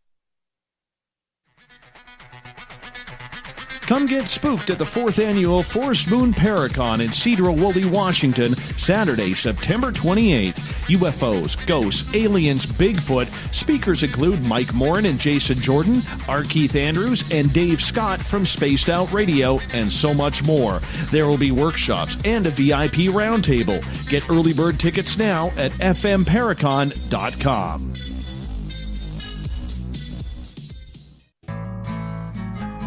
Looking for a place to advertise at a very reasonable cost? Look no further than Spaced Out Radio. SpacedOutRadio.com has an advertising tab that you can click to check out our daily, weekly, and monthly packages to play on the radio, or our website including social media. From commercial spots to banners, we have it all. Check out our competitive pricing today.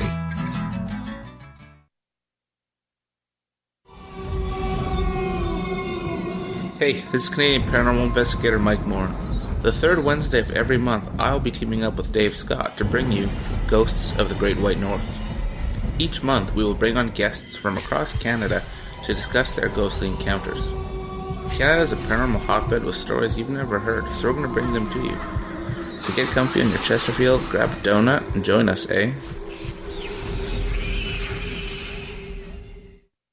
Coming soon to our website, spacedoutradio.com, is the SOR Space Travelers Club. For just $5 a month, you can get into a private area on our site where you can hang with other listeners in our chat room, post in our forum, and check out a bunch of exclusive content and store that won't be found anywhere else, including a nightly after-show party with Dave. It's going to be the best $5 a month you're going to spend. The SOR Space Travelers, only at spacedoutradio.com.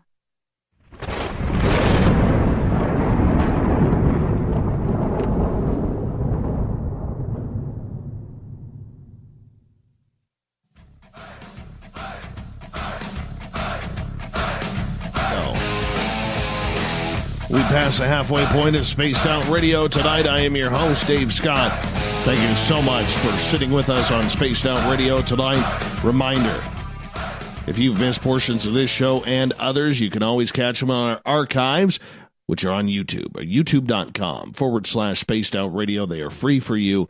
Just do me the favor, hit that subscribe button. Our website, spacedoutradio.com, should be built within the next couple of days. The Gavinator is working diligently. Captain Shirk is now loading the news. We're getting there, people. We are getting there for our new look launch very, very soon. Butch Witkowski's Strange Days is going on tonight. We're about 10 days late with this one due to a technical issue last Monday. But nonetheless, his next appearance will be in just a couple of weeks' time on June 24th, the final Monday of the month.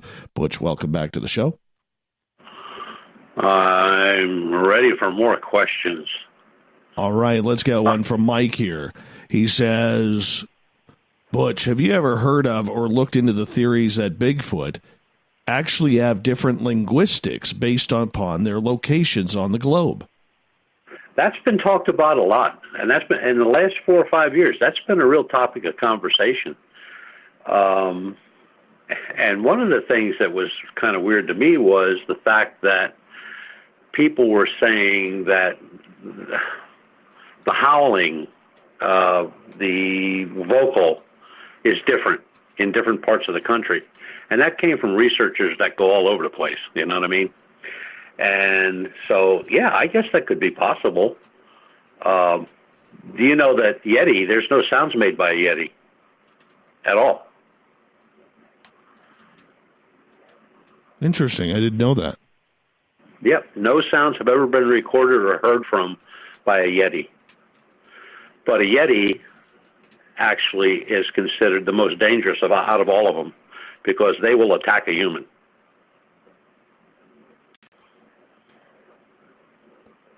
When's the last time we had a good Yeti sighting?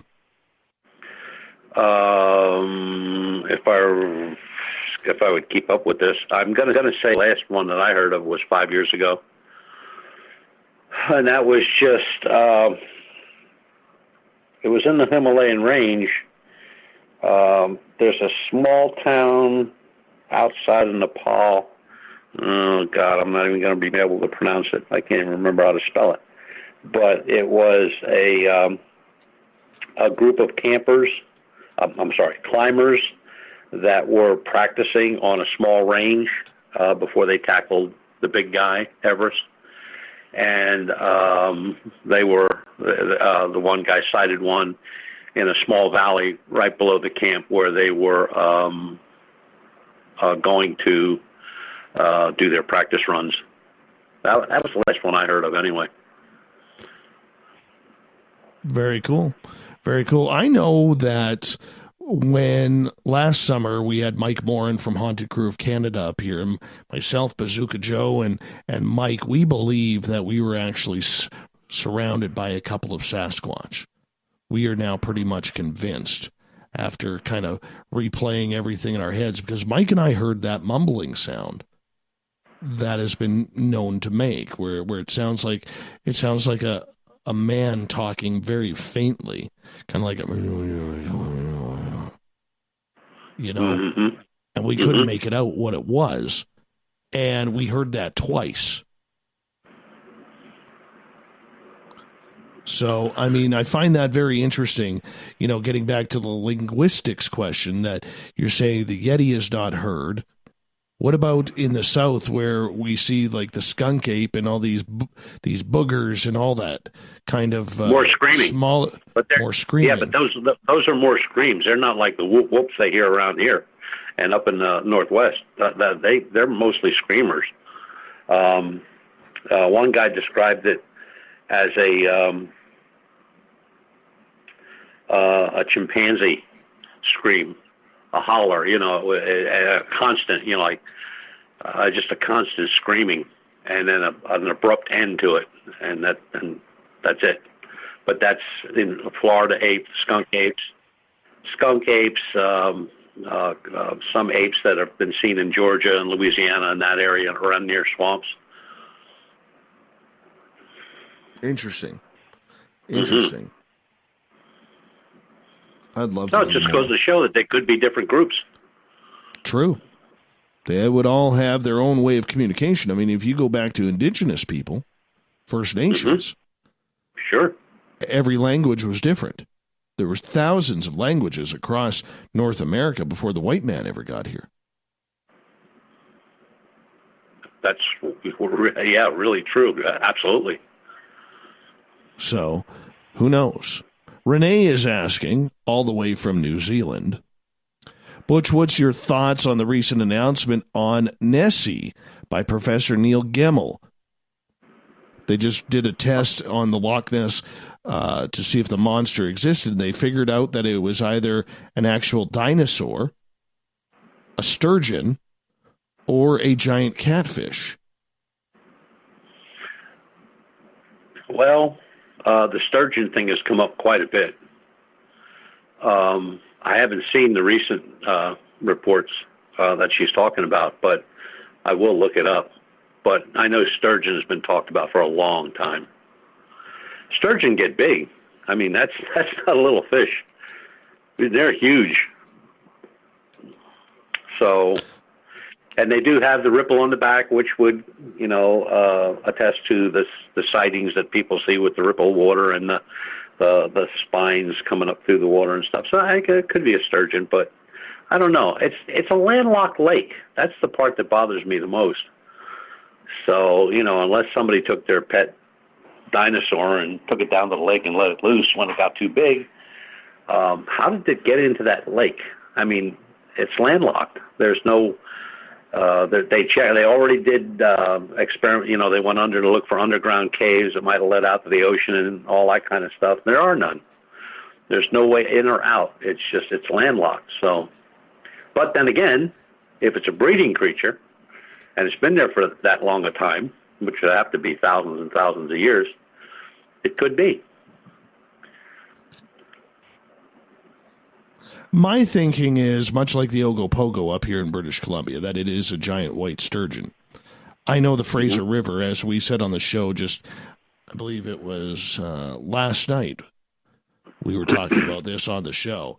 I mean, we have sturgeon up here that will get 14, 15, 18, 20 feet. And into that 18, 1900, 2,000 pound range. I mean, that's great white shark territory. That's how big they are in the Fraser River. So the fact that the sturgeon, which has been known to grow giant to a gigantic size in the northern hemisphere, I think it's very logical. Very logical. Oh, yeah. I was just looking at chat here, and looks like we have somebody whose sister lives near my one of my research areas. How about that? Well, that's kind of cool. Let's get to another question here. PBR is asking, with all the motion-activated trail cams that have been deployed out there by people, why do you think we have no really good pictures of Bigfoot just yet? Well, there's a couple reasons for that. One of the reasons is if you go to your local sporting goods store and you buy one of these trail cams for $39.95, which most people do, they emit a flash before they take the picture. And if you got something fast on its feet or something that's not really totally out in the open, you're not going to get anything. We have trail cam shots of from Montana that there's something there, but it was not a really expensive trail cam.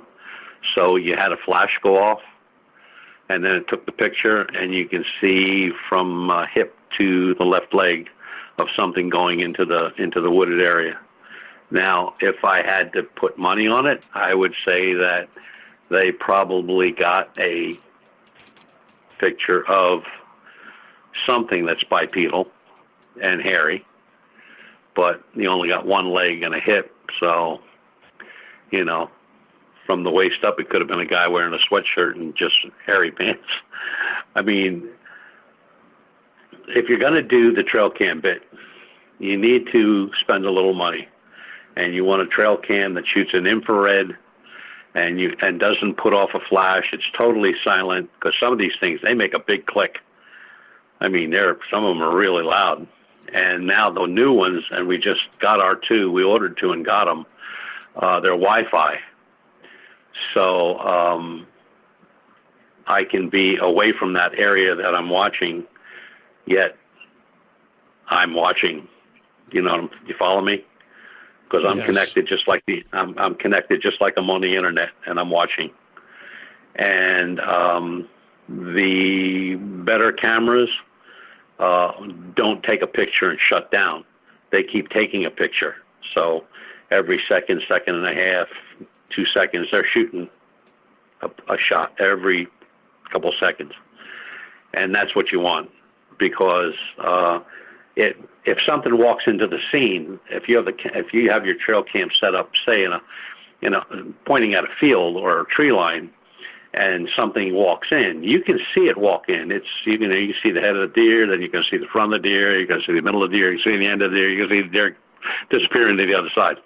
So you want something that's going to keep taking a picture where whatever enters the frame is going to be photographed till it walks out of the frame, not something that takes a picture and scares it away. And look, there are a lot of good trail cam pictures out there. Unfortunately, the cameras are either placed too far away. Some people think these cameras shoot to infinity. No. They're only good for about 50 to 100 yards max, and that's the best ones. The cheaper ones, you're lucky if you got something that'll shoot 25 feet. So, and if something walks by it, just say, let's take a coyote walks by one of these, the cheaper cameras, all you're going to see is a fur walk by. That's it.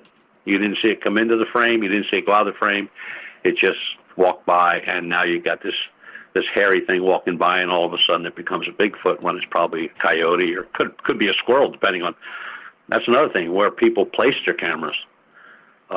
They should be placed anywhere from on a guy my size, 6'1". I would place that camera chest high. I wouldn't put it down at 3 foot off the ground, but a lot of people do that. They put them 3 foot off the ground, figuring that whatever walks in their frame, they're going to get a shot of. Well, yeah, if the creature that they're trying to shoot is only going to be 3 foot, so you want to get it up high, so 6 to 7 feet. If you're looking for something that's 8 to 10 foot tall, it's going to capture anything that's between 6 and 10 foot tall. And I just think a lot of the mistakes with trail cams are just people don't know how to use them. They think they just put them up and they point them in the right direction. And that's another thing. We do it all the time. You set the camera up and then go walk out there and let it take your picture. Walk in from the area you're looking at. Walk out of that area. And then, pull the card out and put it in your computer and look at it. Is it set right? Does it need to go left, right, or higher or lower? And the ground. Is the ground flat? If the ground, goes uphill, well, you don't want to point it straight ahead. You want to point it that it covers that hill. It's just a lot of technical things that trial and error, and that's how we learned. I mean, we got deer, we got bear, we got buzzards. I mean, we got squirrels. You know, we got all kind of stuff on the trail cams. But the new ones we got, the Wi-Fi, I'm interested. We're just going to be putting those out for the first time, so I'm really cranked about that.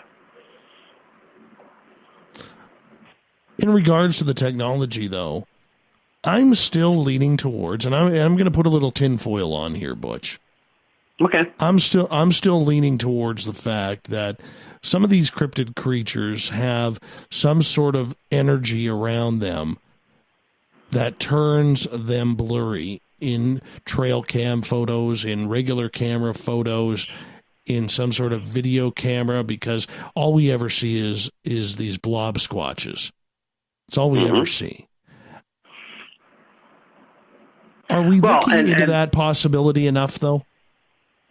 Well, look, there was and I think I talked about on a show a year or so ago where a professional photographer and amateur Bigfoot guy had a spot where he found he found broken this, broken that, you know, all the things needed to say that there could be something going through here. Now, this guy's a professional camera guy, right? He's got a camera out there that costs thousands and thousands and thousands of dollars. He's got the proper lens, wide angle, you know, shoots to infinity, automatic, the whole 9 yards. Probably a $10,000 or $20,000 setup, and he points it at this trail entrance that he has found all this other information on the ground. And the camera takes a couple pictures, gets tripped, and we're talking about 100 yards away. You can see the veins in the leaves on the picture. That's how clear it is. The center of the picture where the trail is and whatever set it off, was totally blurred out. So with what you just said about them having some sort of way to blur themselves out, I can say the same thing with bipedals when people that encounter the creature are told, you know, not to shoot or not to do anything stupid, just leave the area. I mean, they all have the same thing in their head. And with the exception of just one case where it was just pure fear that the lady lost it. This we're talking about, you know, a guy standing there with a high-powered rifle, and he's got it in his scope. All he's got to do is pull the trigger. And he's just hearing in his head, don't do it. Don't do it. You know, if you do it, it's going to get real bad real quick. And I've had that happen in 4 different cases where the creatures had stepped out onto somebody or was watching somebody and seen, and that person had a weapon. And they all had the same thought. They could have pulled the trigger really easy. They wanted to, but something kept telling them, don't do it. And they just didn't do it. So is there some kind of communication that can be exhibited by these creatures and put into your head not to do this or not to do that or get the hell out of here or whatever the case may be? It's possible. Why not? Why shouldn't it be? I mean, you're talking about things that we think shouldn't even exist. So why wouldn't they have some kind of capability that we don't know about or don't understand? Well, and that's part of the issue, Butch, is we got about 3 minutes here to go before we go to break at the top of the hour. Butch Witkowski is our guest from UFO Cop tonight. We don't know what these creatures have because we don't have a body. We don't have anything. How do we rule that out? I mean, we can sit there and say, okay, that's a little bit too much tinfoil, or that's a little bit too much of nonsense that is unprovable with today's science, or incapable of having some sort of possibility because of today's science. But is it really that out of the realm of possibility? No, I don't think so. It's out of the realm at all. I mean, if I would have had one person say that, I would have just said, okay, so they just got scared and they just wanted out of there. But over the 4 years that we've been investigating bipedal, we've had that from pretty much every person that made a report, that they had something telling them to either leave or don't shoot or I'm watching you. I mean, it happened. I mean, that's what they had in their head. That's what they thought the minute they saw it. So do they have some kind of capability we don't know about, whether it's Bigfoot, bipedal, or any other creature? Could be. Could creatures have a cloaking device where they just disappear at will? How many Bigfoot reports have you read where guys watching a Bigfoot walk across the field and it disappears right in front of them? Well, there's dozens of those reports, and they're from all over the country. That's what's kind of interesting about that is this happens right across. I mean, if we just focus on North America, it happens at all four corners of this continent. Mm-hmm. Yeah. Absolutely. And I want to get to Human Carl's question, where he said, Butch, my sister lives south of French Creek State Park in Warwick. Ever had any reports of sightings there or near her? Yes, Carl, I have. That's one of my research areas, and it's only about 30 minutes from where I'm sitting right now. And I was just down in that area 2 weeks ago. I know exactly where he's talking on Route 23. It's that French Creek State Park. Well, that's kind of cool. What's hanging out there? Bigfoot. We've had 4 or 5 reports down there in the park. It's a very large state park, and it's right outside of Elverson, Pennsylvania. Well, Route 23 used to be my patrol area when I was in police work, but so his sister lives just south of that. So yeah, she's right in that area. Yeah, very familiar with the park. Matter of fact, I hunted that park for many years. Hunted deer there. Very nice. Uh-huh. Very nice. Well, we got about 20 seconds here before we're going to go to break at the top of the hour, Butch, and we got a lot more audience questions coming, so we're probably going to continue with the audience questions. So, hey, let them take it in the direction tonight. Normally we don't have that happening, but tonight we do. Why not? Let's just go with it. The audience is into it, so let's run with it. We're making them happy with Butch Witkowski's Strange Days here. Butch's next appearance on the show will be on the final Monday of the month, which will be June 24th.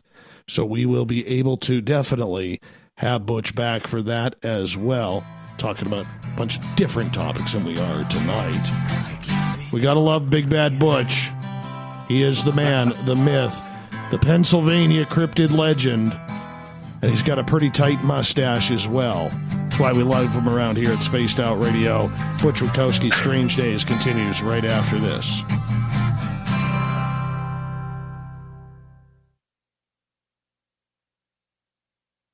At spacedoutradio.com, we have a little bit of everything for you to stay up late.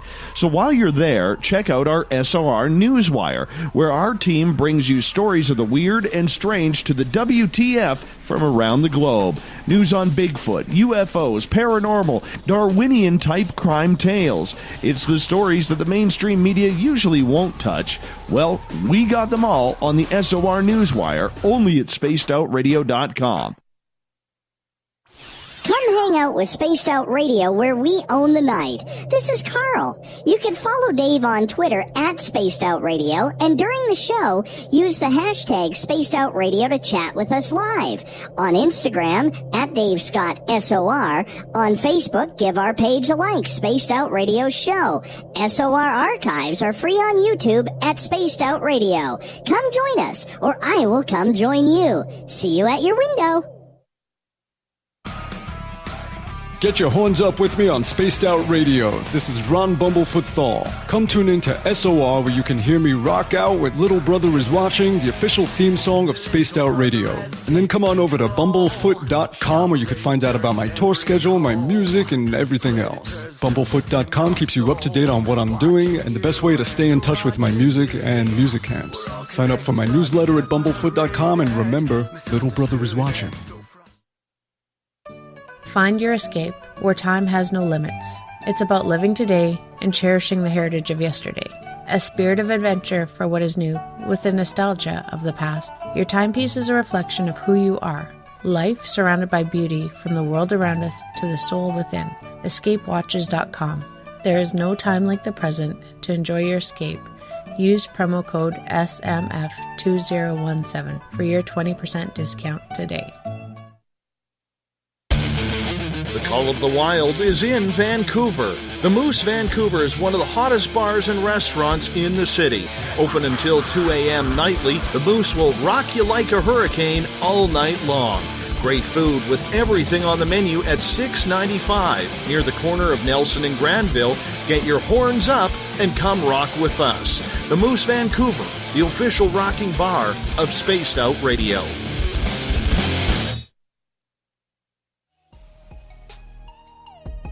Canada's largest UFO conference is ready to roll in Toronto this September 21st and 22nd at the Alien Cosmic Expo. This year is about the experience.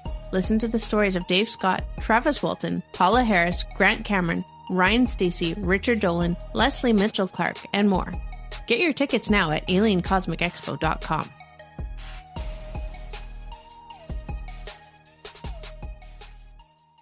Visit purpleplates.com today. For over 40 years, the Purple Energy Plates have been delivering amazing results for their many customers. Inspired by the great genius Nikola Tesla, the harmony, healing, and energetic effects of the plates have proven over and over to be beneficial and often miraculous to thousands of customers. Check their site for daily specials and choose from their many energy products. You won't be sorry. Visit them today at purpleplates.com. So, you love talk radio? Then you'll love TalkStreamLive.com. TalkStream Live is always on, 24/7 with the best streaming talk shows. Find your favorite talkers and discover some new ones. It's free, readily available online or on mobile with any smartphone or tablet. Finding your favorite talk shows all in one place has gotten a whole lot easier. Just go to TalkStreamLive.com. Be sure to download the free apps from Google Play or the iTunes App Store. From the mile-high mountains of Colorado to all of you around the world, this is Tessa Nicole Thomas, and I invite you to stick around spacedoutradio.com for Saturday and Sunday nights where I host Spaced Out Weekend. Let me take you on a wild ride of weird and strange topics from ghosts and ETs to remote viewing, psychic phenomena, and so much more. We get going at 9 p.m. Pacific, midnight Eastern Time on Spaced Out Weekend, where we own the night. The freedom to post what you want, when you want. That's the social media freedom you need. Social Media Freedom is the free app in your app store. No need to worry about going to jail or being shadow banned any longer. It's the freedom to say what you feel. The freedom to know Big Brother isn't watching. It's the way social media is supposed to be. Social Media Freedom. It's time to set yourself free. Download from your app store today. We are getting ready to relaunch the SOR Space Travelers Club at spacedoutradio.com. For $5 a month, you can join us for a plethora of features found nowhere else. Hang out in a private chat room during the show and after party. You can check out some exclusive content and a store specifically for you, as well as a private listener forum where you can post your thoughts, stories, and pictures. The SOR Space Travelers Club, coming soon to spacedoutradio.com. Come get spooked at the 4th Annual Forest Moon Paracon in Cedar-Woolley, Washington, Saturday, September 28th. UFOs, ghosts, aliens, Bigfoot. Speakers include Mike Morin and Jason Jordan, R. Keith Andrews, and Dave Scott from Spaced Out Radio, and so much more. There will be workshops and a VIP roundtable. Get early bird tickets now at fmparacon.com. You know, it's hard being the bad man of ufology, but that's just the way that I like it.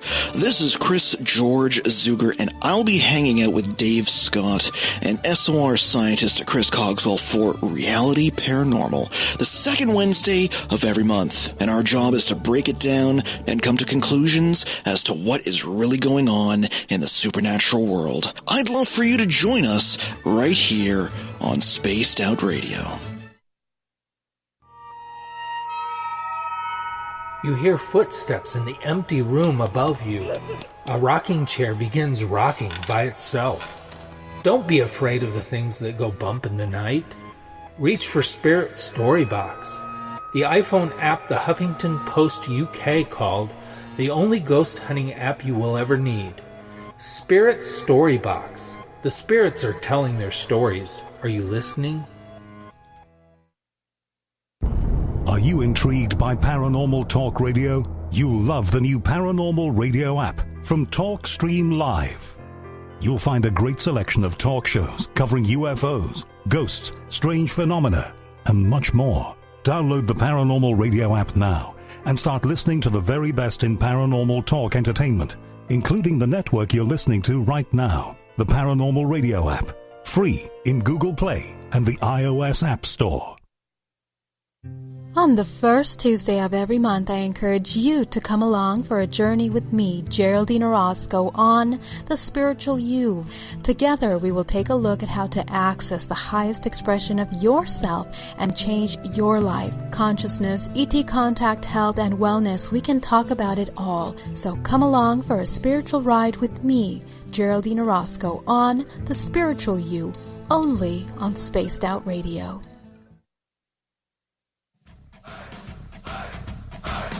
Would you like to connect with us? Head to spacedoutradio.com for all your latest show info. Now, back to Dave Scott and SOR. Welcome back for the third and final hour of Spaced Out Radio. Tonight, I am your host, Dave Scott. Great to have you with us. Tomorrow night on the show, R. Keith Andrews is back for the ET Connection. We'll talk whining and dining, some aliens, see where it goes. 9:06 Pacific, 12:06 a.m. Eastern at spacedoutradio.com. Hi to everyone listening in on UPRN 107.7 FM in New Orleans. We got KZFX 93.7 FM in Ridgecrest, California, WQEE 99.1 FM in Noonan, Georgia, KDNF AM 1560 in Dangerfield, Texas, and in Reedsport, Oregon, KDUN AM 1030. Remember, we're also on digitally on Revolution Radio. Good to have all of you with us. Remember, all of our archives are free for you at youtube.com/spaced out radio. Just do me the favor, hit that subscribe button. The Desert Clam has set the password for tonight in the SOR Space Travelers Club, Tellurian. Tellurian is your password. Be sure to use it wisely, Space Travelers, as the Clam sets a password each and every night right here on the mighty SOR. Our website is spacedoutradio.com. Currently under construction, but don't worry. Within the next few days, it is going to be launched. We're moving the news section over right now, so stay tuned. We got some good stuff coming for you. Butch Witkowski is here for another 30 minutes here as we have Strange Days. Butch comes on from UFOcop.com out of Pennsylvania. Butch, always a pleasure to have you here. We got a question coming from the audience in regards to why do you think there has not been any more sightings of the frogman of Ohio? And that comes from Adder. Well, although that case was really widely publicized a few years ago, there's really no one investigator that I'm aware of. I mean, there may be, but I'm not aware of any that are even investigating that. A lot of it was, again, started with kind of local legend, and then it was actually a gentleman that worked on a farm that was doing most of the reporting of what he was seeing. And then that kind of went away, and then there was another one down south.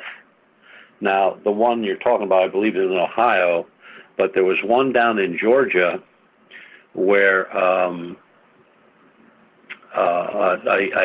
young fella had footprints, had some photographs, but when it was investigated by the local police, it turned out the photographs were doctored and the footprint was also doctored. And he was found out to have some mental issue of some type. But look, I've seen reports of, the creature of the Black Lagoon,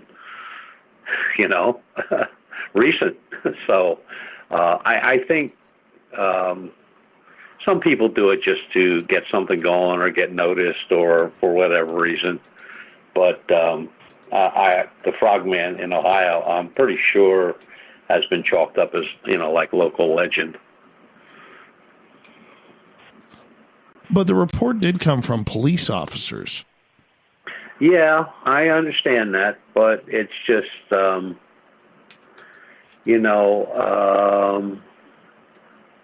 everybody tries to get their claim to fame. I don't know of any police officers that would come up with a story like that, because I'm pretty sure they'd be relieved of duty just the same way they would if they'd report a UFO. I don't know much about that case, but that's why I said it's good to be a skeptical believer. You can be a skeptic, but be a believer. But you want to see the evidence, that's what you want to see. That's the game changer. I got a good question from Kimmy here. She's Canadian, so you got to be good to her. She's asking, Butch, why do you sound so negative on this topic? That's what I want to know. You're on using which topic? a lot of just cryptids in general. Okay. Why do you use plausible deniability on things? She finds it odd. Well, first of all, unless you have absolute proof, which is evidence and citing evidence, real evidence, and I don't mean just a story. I mean evidence. You need prints, you need photographs, you need eyewitness testimony, multiple witness testimony, and without that, all you have is a story. And I have files of stories. I have also have files of stuff that I can't explain that I would consider to be righteous, but I tend to be skeptical right off the get-go until I see the evidence, and that's just the way it's always been. I mean, it's no different when you're a police officer. I mean, just because the next-door neighbor said that his other next-door neighbor did this, that, and the other thing, if there's no evidence that he did anything like that, that's just a story. And, that's what you wind up with, a story. So you need the evidence to make it real. Like all these bipedal reports that we have, they're reports, but they're stories. We've not seen one. We've not gotten any evidence, real evidence, other than what people have told us they saw. Now, 59 reports later, and all the people giving the same report, describing the same thing, it is really moved out of the story realm and into a plausible case to be investigated more. But up until you have that evidence, up until you have that photograph or that thermal image of the creature that's out there, it's just a story. In 50 years, all the stories that have come out on Bigfoot, there is no proof that Bigfoot even exists. None. And every researcher I know that's been doing Bigfoot pretty much all their lives will tell you the same thing. There is no such thing as Bigfoot until they come up with a body. You had people say they had DNA of Bigfoot. Turned out they were wrong. There's people said they had hair of Bigfoot. Turned out they were wrong. But there are footprints, so something's making those footprints. So being skeptical, you would continue the research, correct? You would continue looking to see what's out there, why it's out there, where it goes, what it does, what does it eat. I mean, you look for all those little things, and they're little things. But till you show up with a body, you have a story.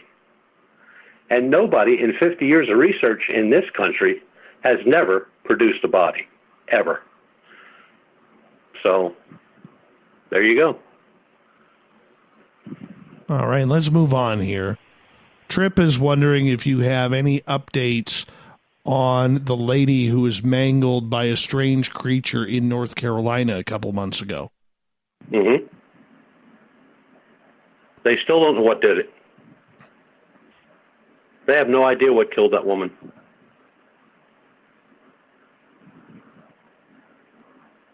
Do you think we'll ever know, or do you think somebody knows, but they're just not saying anything? Well, I don't know why they wouldn't say anything. It wasn't like, she was somebody that was well known or, the pillar of the community or something like that. She was just a lady taking a walk, really. And whatever got her, got her. I mean, they pretty much ruled out everything.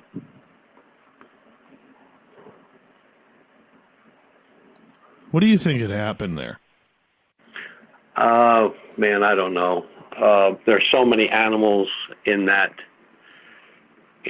area that, are predators.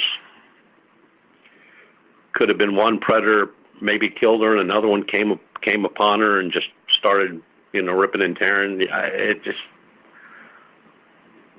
All I know is nobody has any idea what killed that woman. There's no particular wounds that would say it was a mountain lion or a bear. I mean, they all have different kill tactics, and they can't come up with anything. Interesting. Chuck is wondering if there's any new Dogman reports outside of the bipedal canines. Yeah, there was one outside of Pittsburgh about 3 weeks ago. It was seen in a high school football field area. Guy tried to get a picture of it, but he just said it was too fast. He couldn't, so he just described it.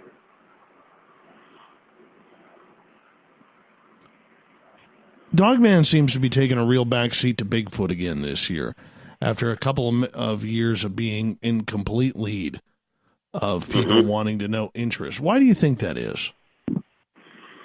I just think, like I said earlier, the reports just vary so much. Like you'll have one area that's hot, and there'll be a ton of reports. And then you'll get to another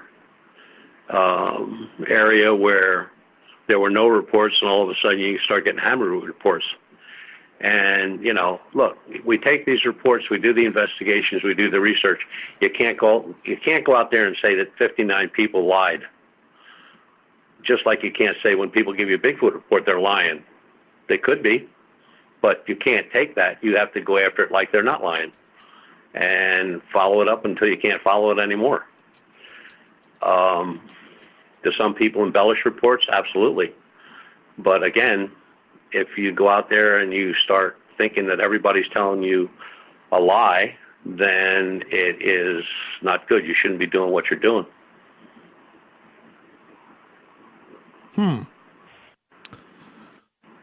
Do you think then that with that maybe we're missing something in the public because of the popularity?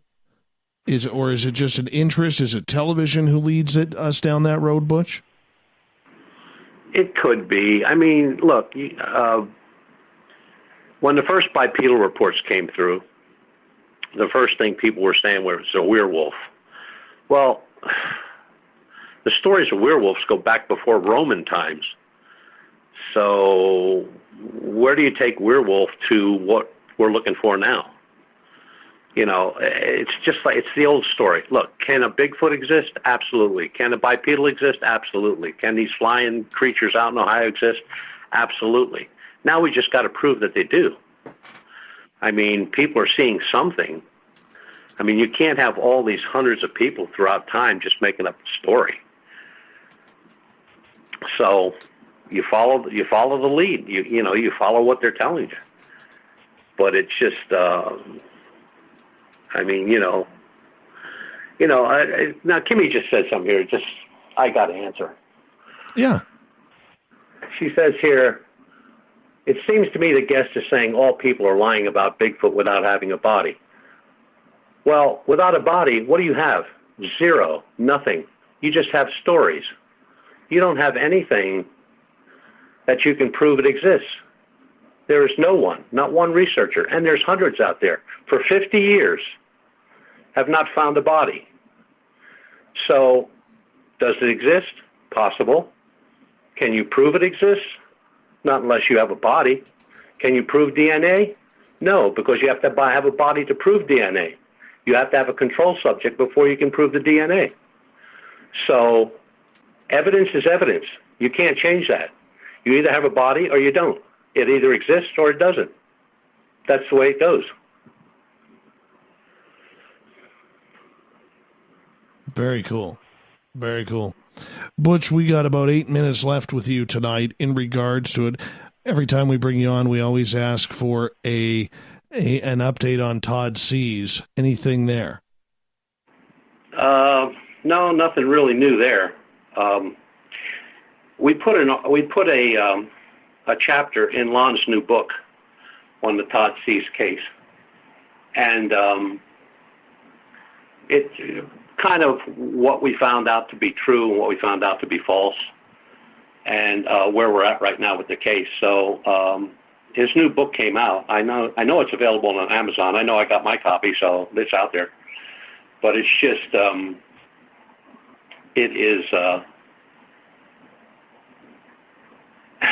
it's gained a little, and I say very little, but it's been that way for the last 2 years. But before that, we went for a year and a half before we had anything, and then, we get a call from a police officer that was a witness. So it is it's an intriguing case, to say the least. I do have to ask, in regards to a lot of the really, really big stories that have taken a back seat. I think paranormal has taken a very back seat lately, from ghost hunting and trying to find locations. Is it because we have pretty much investigated everywhere that needs to be investigated right now, and with the paranormal realm, there's no real interest in solving anything? Well, it's at the point now, and that's only with certain investigators, where they've turned their investigations into, writing a book or, doing something on TV or some series of some sort. But they're few and far between. I think, if we just keep going at what we're going at, and trying to get the evidence, it's what we need. We have to have that evidence. We just can't go out there and say that this exists or this doesn't exist, without saying that it doesn't exist because we don't have any evidence, or it does exist because we do have evidence. And it's hard. I mean, it takes a lot of time, effort, money, energy. All we can do is keep trucking and see what we come up with. If we find what we need to find, I'd settle right now for just a real good print of a bipedal, because a bipedal print is going to be way different than anything that's roaming around out there now. Right. And look at over the years, and you know this, how many people have gone out there and faked Bigfoot tracks? Hundreds. You can buy them on eBay. You can buy them on eBay for, $5-10. I'd like to add a couple of them for the studio here. I'm not going to lie. I would totally. I got like in my library. I think I got 30. Well, if you ever feel like you want to ship some over, I'm very okay with that. But then again, I kind of want to find our own, if you know what I'm saying. Yeah. Yeah. With the addition of everything that's going on recently in the UFO field, and the FBI just coming out yesterday with their report that they actually investigated a Bigfoot case back in 1976. Now, the 15 hair fibers they claim were of a deer. Mm-hmm. Why do you think all of this is coming out right now? It's strange. Look, we've known there's been something in the sky for eons. We have video, we have photographs, we have thousands and thousands of verified reports of UFOs, things in the sky, from astronauts, from military, from police, from the Joe on the street. When people talk about disclosure, we've been looking at disclosure for years. For years. We've seen it. It's been photographed, videoed, you name it. The abduction scenario. I mean, again, you'd have to stand up there and be an idiot and say that all these people are lying, all the photographs are fake, the pilots are lying. I mean, it's just ridiculous. We know that UFOs are real. We just don't know a lot about them. We don't know where they come from. We don't know how they go, the way they go, the speeds that they travel. I mean, when they're clocked on radar, they're at 10,500 miles per hour.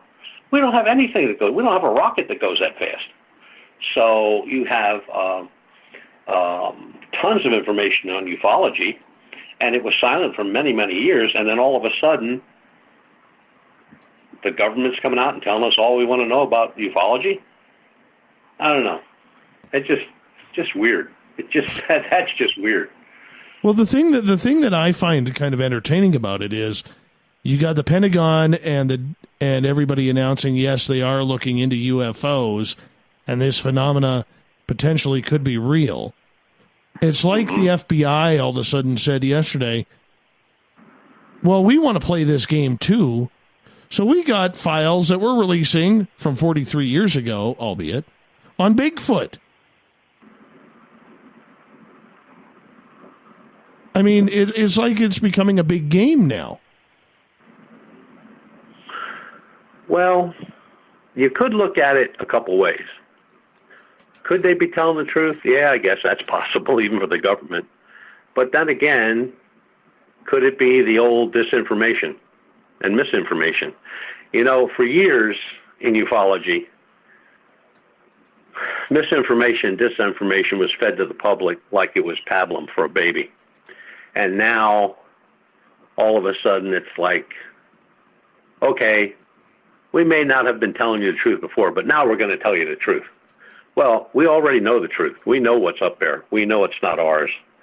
You know, astronauts, Russians, they've all photographed this stuff outside of capsules. There have been astronomers that got stuff taking off from the moon. That stuff is all available to the public. You had that lady that came out not too long ago that was discussing how when she worked for the Department of Defense and NASA, how she would scrub photographs and take stuff out of photographs that they didn't want you to see. So it's not like the public doesn't know that they're there, that they exist. But it's just the fact that it is very strange that just recently they're coming out like, okay, we're going to tell you everything that's going on. I don't know why, and I don't know where it's coming from, but it's the way it is. My friend, it's time to say goodnight to you. Thank you so much for coming on short notice. It's always a lot of fun with you. The good news is we get to do it in about 3 weeks' time on Monday, June 24th. Yep, 24th. I'm sure you'll be excited for it. What the hell, right? I'll be here. Me too. Me too. UFOcop.com is Butch's website. So make sure you check it on out. If you have any reports and you want high-quality independent research, UFO Cop is the place to go. Coming up next on Spaced Out Radio, we have the SOR Newswire and the Thought of the Day. Lots more of the show coming up right after this.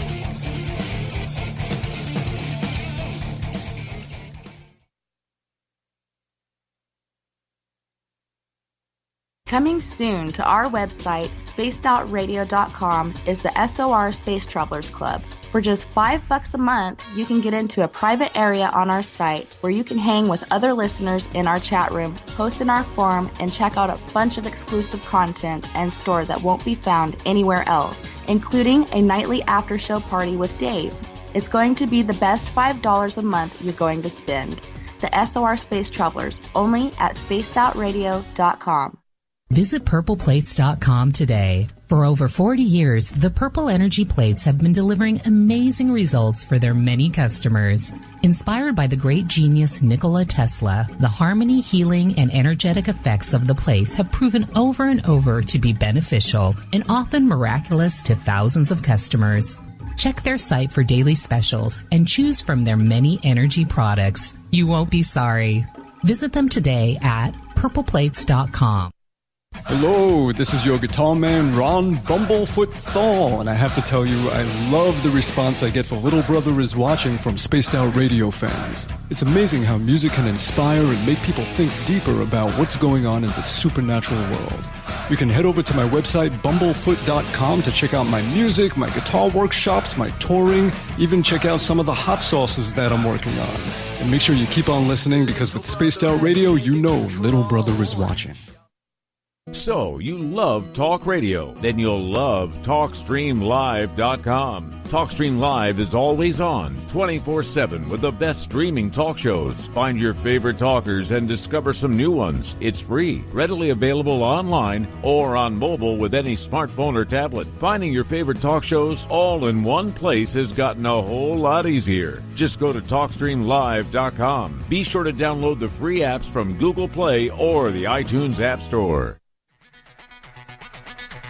Come get spooked at the 4th Annual Forest Moon Paracon in Cedar-Woolley, Washington, Saturday, September 28th. UFOs, ghosts, aliens, Bigfoot. Speakers include Mike Morin and Jason Jordan, R. Keith Andrews, and Dave Scott from Spaced Out Radio, and so much more. There will be workshops and a VIP roundtable. Get early bird tickets now at fmparacon.com.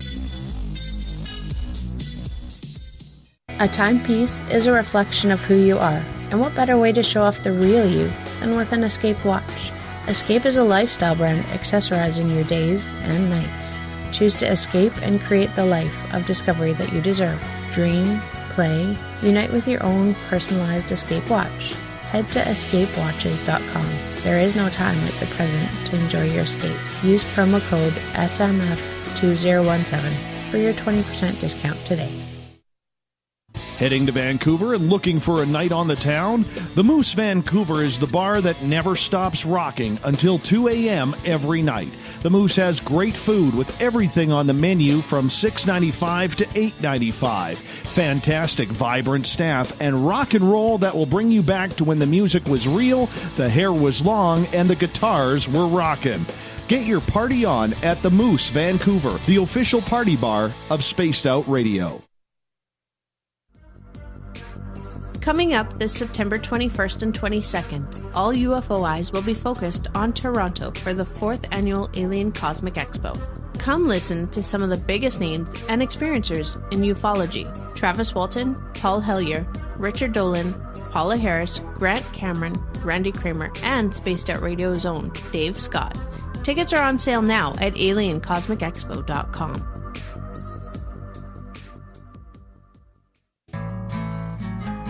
Looking for a place to advertise at a very reasonable cost? Look no further than Spaced Out Radio. SpacedOutRadio.com has an advertising tab that you can click to check out our daily, weekly, and monthly packages to play on the radio, or our website including social media. From commercial spots to banners, we have it all. Check out our competitive pricing today. The freedom to post what you want, when you want. That's the social media freedom you need. Social Media Freedom is the free app in your app store. No need to worry about going to jail or being shadow banned any longer. It's the freedom to say what you feel. The freedom to know Big Brother isn't watching. It's the way social media is supposed to be. Social Media Freedom. It's time to set yourself free. Download from your app store today. Every night on Spaced Out Radio, we have places for you to hang out. Hi, this is Carl. Join our SOR Space Travelers group on Facebook for live chat. On Twitter, using hashtag Spaced Out Radio, you can also join us in our Spreaker chat room. Check us out on Instagram at Dave Scott SOR. All of our archives are free on YouTube at Spaced Out Radio. By the way, I'll be watching you at your window until you do. Bye! Did you know Spaced Out Radio runs 7 days a week? Hi there, this is Tessa Nicole Thomas, and I'm here to take you on a paranormal journey each Saturday and Sunday night. Why change the station when you have it all right here? Together, we'll hang out and share some strange and scary stories. And don't forget, we have Psychic Sundays as well, so come tune in Spaced Out Weekend. We get going at 9 p.m. Pacific, midnight Eastern, only at spacedoutradio.com, where we own the night. Looking for the stories of the strange and weird that you will find hard to find anywhere else? Check out the SOR Newswire on our website. Our writers, led by Captain Shirk, are scouring the world for the oddest and most bizarre stories we can find. Everything from weird crime to suspenseful and paranormal. We're working hard for you to bring you the most intriguing news of your day. Check out the SOR Newswire at spacedoutradio.com today. Are you intrigued by Paranormal Talk Radio? You'll love the new Paranormal Radio app from TalkStream Live.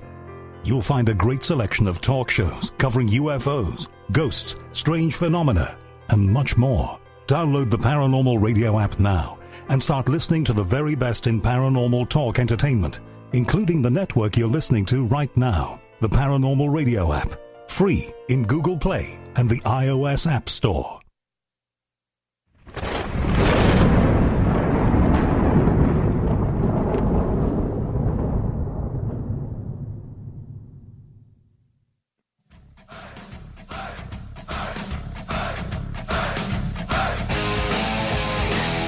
We've rounded third. We're heading for home tonight on Spaced Out Radio. I am your host, Dave Scott, sitting in the captain's chair of SOR headquarters. Reminder to all of you that if you've missed most of this show or others, you can always check it out later on our YouTube channel, youtube.com/Spaced Out Radio. It's free for you, as that's where we store our archives. Just hit that subscribe button in return. And our website, spacedoutradio.com. We are in the closing days, starting to set it up. The news is being moved over from the Facebook page over to the news site. It's looking good, looking real good. Hopefully tomorrow, on an earliest, Monday, for sure, for the official launch of our new look site. So stay tuned. Let's get to the news of the night.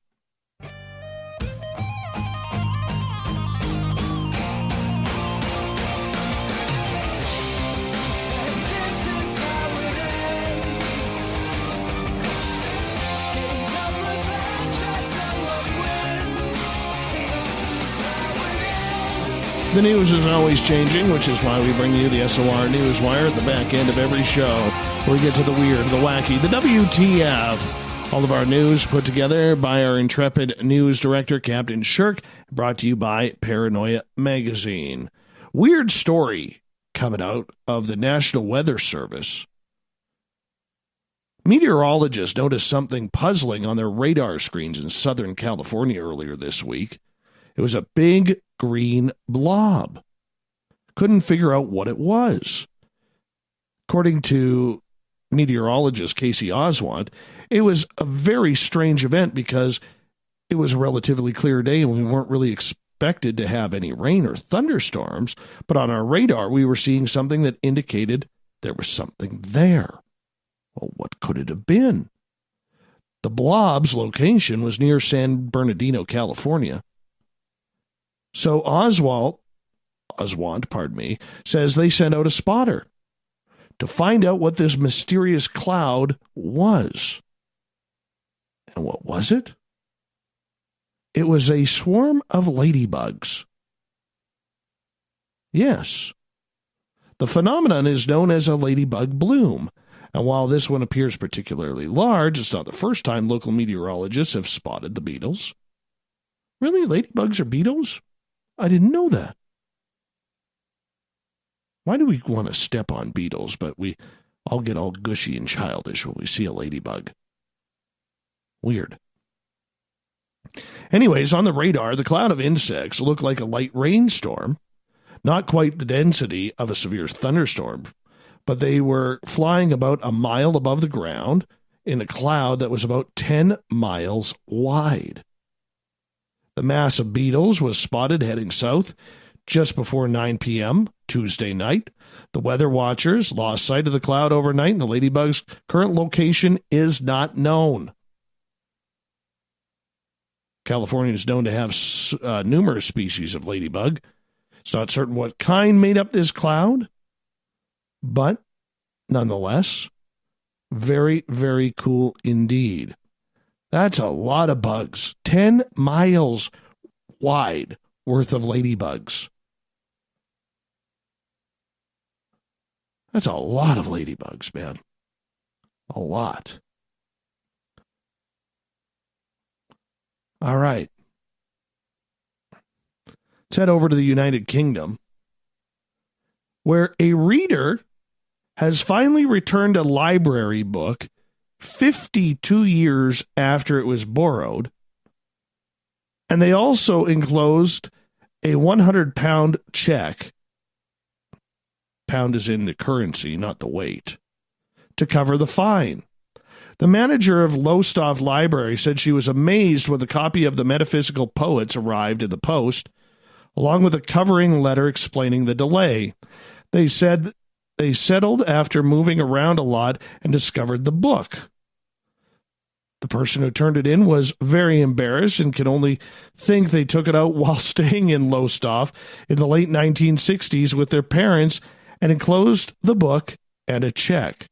The book was taken out September 29th, 1967. And it will be put back into the library's collection for the next person to take out. Ms. Wild, who opened the package from the library, said, "I was amazed. We do get books back after quite a while, but that's the longest we've ever known. I am pleased they send it back, as I think some people would be too embarrassed and just keep it." The fine would have been 3 old pennies per week, meaning the borrower would owe about £33 and 10 shillings. Nowadays, the fine is 15 pence per day, but the charge is capped at £7.35 for an adult book.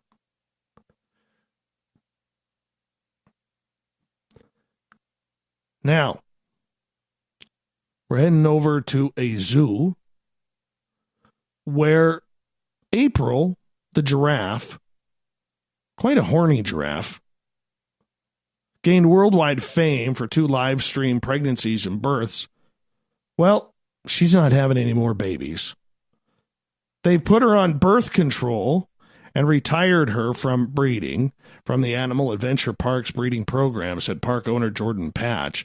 The decision was made by the New York Parks care team following the birth of April's 5th calf, Azizi, in March. More than 300,000 people watched the birth live on YouTube. A Facebook post read, "The welfare of the animals in our care is top priority. It's our duty to observe and respond to their needs. We must look ahead as much as we look at the present. We strive to be proactive, not reactive." After April became pregnant for the 4th time in 2017, she became a viral sensation while being monitored by a live stream in the park. An estimated 1.2 million viewers watched the live feed of her giving birth to the male calf Tajiri on YouTube, and by the time the camera had switched off, that feed had accumulated 232 million views. Mr. Patch says the zoo's breeding program will continue with a new female, Johari, and April's former mate, Oliver. Oh, Oliver's cheating with Johari now. He's such a devious giraffe. April will be housed with Tajiri and Azizi.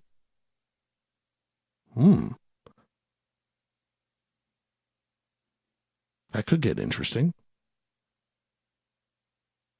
Well, I'm going to get my mind out of the gutter. Let's move to another story. New York City investigators have caused a lot of trouble with this one. Kids aren't going to be getting their ice cream. Nope. That's because investigators for the city have seized 46 ice cream trucks after their owner was accused of evading more than $4.5 million in fines since 2009. Operation Meltdown targeted the operators of New York Ice Cream for allegedly violating thousands of traffic safety laws, such as running red lights, parking near fire hydrants, and blocking pedestrian crossings.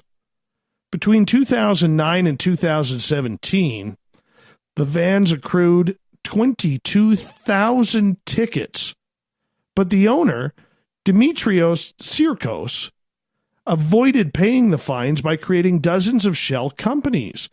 When the authorities tried to seize the vehicles for non-payment, he allegedly dissolved the business and re-registered the vehicles under the names of newly formed companies. The 46 vehicles seized owe at least $10,000 in tickets per vehicle, but the city sheriff's office says at least 90 vehicles have unpaid summonses. Mr. Tsirkos has been accused of being involved in the unsavory side of the ice cream business on more than one occasion. That means he's serving less than vanilla. He has been entangled in a long-running dispute with Mr. Softy Ice Cream Company, which began in 2013 when he opened a business called Master Softy, using a nearly identical logo on their trucks. Oh, they're not playing softball here. No, they're not playing softball.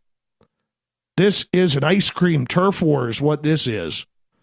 A court ruled against Mr. Tsirkos in 2016, but since then, the New York ice cream master and Mr. Softy have been engaged in what one investigator likes to call a mafia turf war. See, told you, with drivers using intimidation to try and carve out the sweetest spots on the streets of the Big Apple. My goodness, an ice cream war. All right, moving on. Well, we'll save that one for later. New Zealand family. Here's a little bit of a paranormal story. Families in New Zealand have been left disturbed and upset after they received handwritten letters claiming their children had died when they hadn't. Well, it's not really paranormal, it's just faux paranormal. Police say they are investigating reports that residents around Auckland had received letters with supposed messages from angles about lost loved ones. However, none of the people who received the letters have recently lost a child. One woman told the reporter that she received with a sympathy card in her mailbox and thought it was a sick joke. Inside the card, the writer said it was a message from the angels who are with you. We wish you to know that your daughter is with you in spirit. It went on to say your daughter is very well, and she would like you to know that you should be happy and that you will meet again in heaven someday.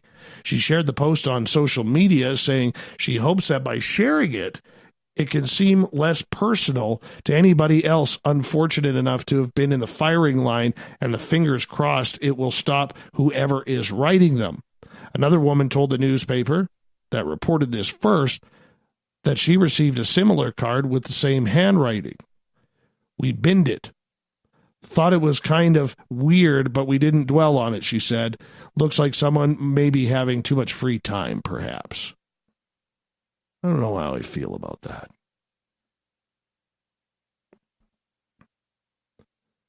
How's this? A tourist visiting a small museum up here in Canada stunned onlookers recently when he managed to crack a safe that no one had been able to unlock for decades. Stephen Mills was on tour at the Vermilion Heritage Museum in Alberta with his family when he was shown the 2,000-pound safe, which is part of the museum's collection. The safe was donated to the museum in the mid-1980s and had previously been used by the town's Brunswick Hotel, which closed in the 1970s. However, the safe had not been opened since the 70s, and no one knew the code. Multiple attempts to crack the code over the years were unsuccessful. Cue Mr. Mills, who jokingly put his ear to the lock and then turned the knob a few times. To everyone's amazement, it opened. Yeah, the numbers on the lock run from 0 to 60, so Mills used the combination 20, 40, 60. Typical combination lock 3 times clockwise, 20, 2 times counterclockwise, 40, 1 clockwise, 60. Tried the handle, and it opened. Unfortunately, there was no hidden treasure inside the safe, save for some papers from 1977, 1978. On one of the papers was a pay sheet, and the other was part of a restaurant order pad. On the pad were receipts for $1.50, mushroom burger. God, they're like $10 at A&W now. And $1 pack of cigarettes. You want to buy smokes in Canada? $13.50. Those are for the El Cheapos, too. $12. Yes, our safe was open. How exciting, confirmed the museum, which included the front page of the Vermilion Standard. The museum is enjoying its time in the spotlight thanks to the safe-cracking skills of Mills. Our little museum is getting some national attention, and this is great. Should bring more tourism. And finally, Florida, man. Yeah. John Main, 25, of Sarasota, Florida, was arrested Tuesday after allegedly stealing a car, killing a dog, possibly some chickens, and chased a man with an axe before he was found naked in a chicken coop. You hear me right. New York State Police responded to a call about an Audi parked facing the wrong direction on Interstate 81, roughly 3 miles from the Pennsylvania border. Investigators discovered the vehicle was reported stolen in Sarasota. Maine had allegedly been driving the Audi while he crashed into a guardrail. He then tried to hop back in the back of a van, but failed, then jumped onto the back of a pickup truck before the driver pulled over, allowing Maine to flee into the woods. Maine, when asked what he was doing, allegedly said he was killing chickens. Yeah, he's been transported to a hospital for treatment, booked, and remanded at the Broome County Jail on no bail.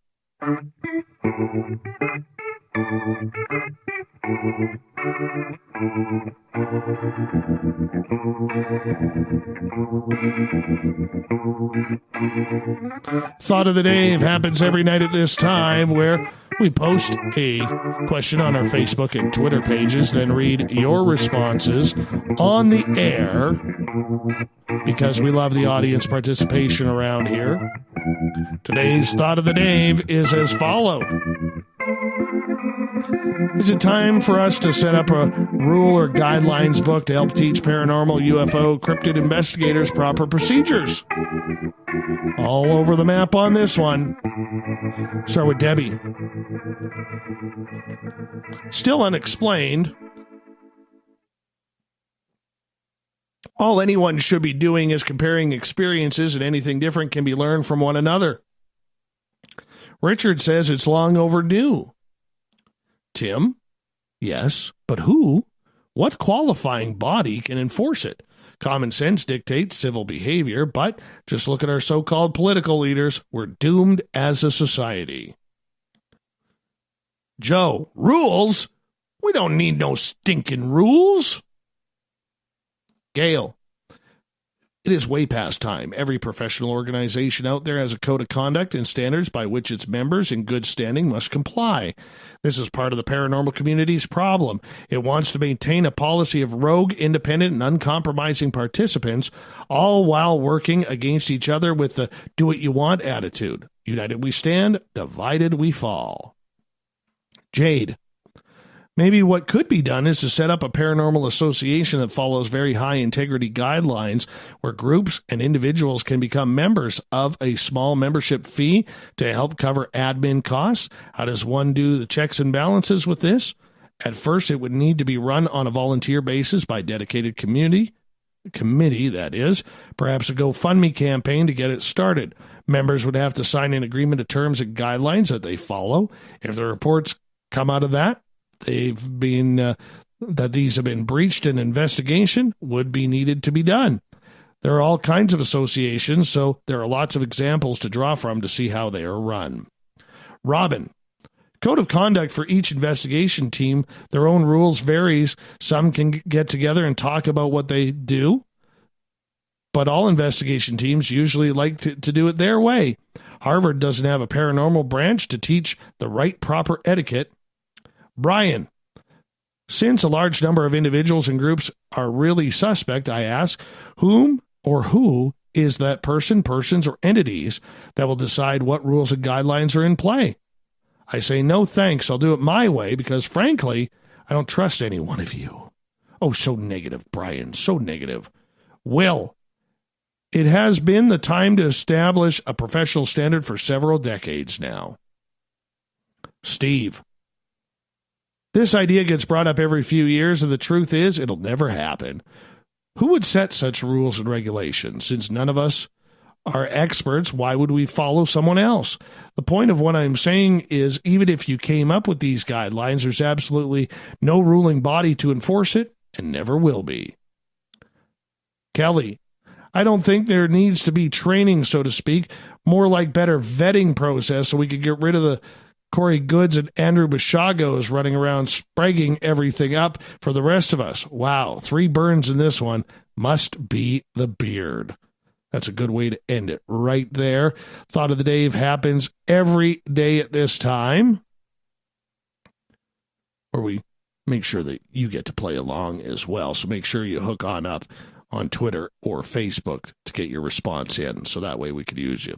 Thanks for Butch Witkowski stepping up to the plate late tonight, filling in for Barry Taff. Barry Taff has been rescheduled for Tuesday, July 30th. We will have him on. He's got great hair, too. Fantastic hair. So we're going to be really glad to have him on the air. But thank you, Butch, for filling on in tonight.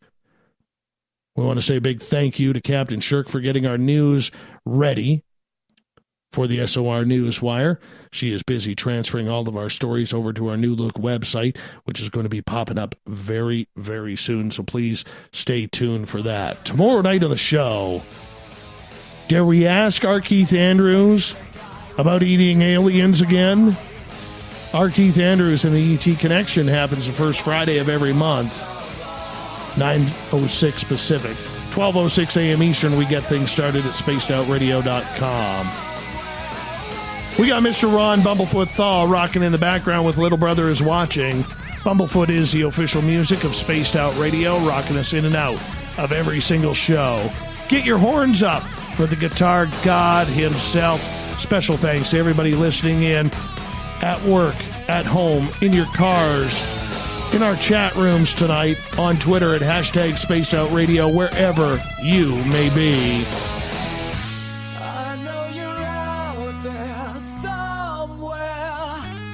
Remember, this show is copyright by Spaced Out Radio and SOR Media Ventures Limited. Thank you so much for doing your part, bringing us bigger and better every single night. Because together, my friends, say it with me, we own the night. I will talk to you in 21 hours from now.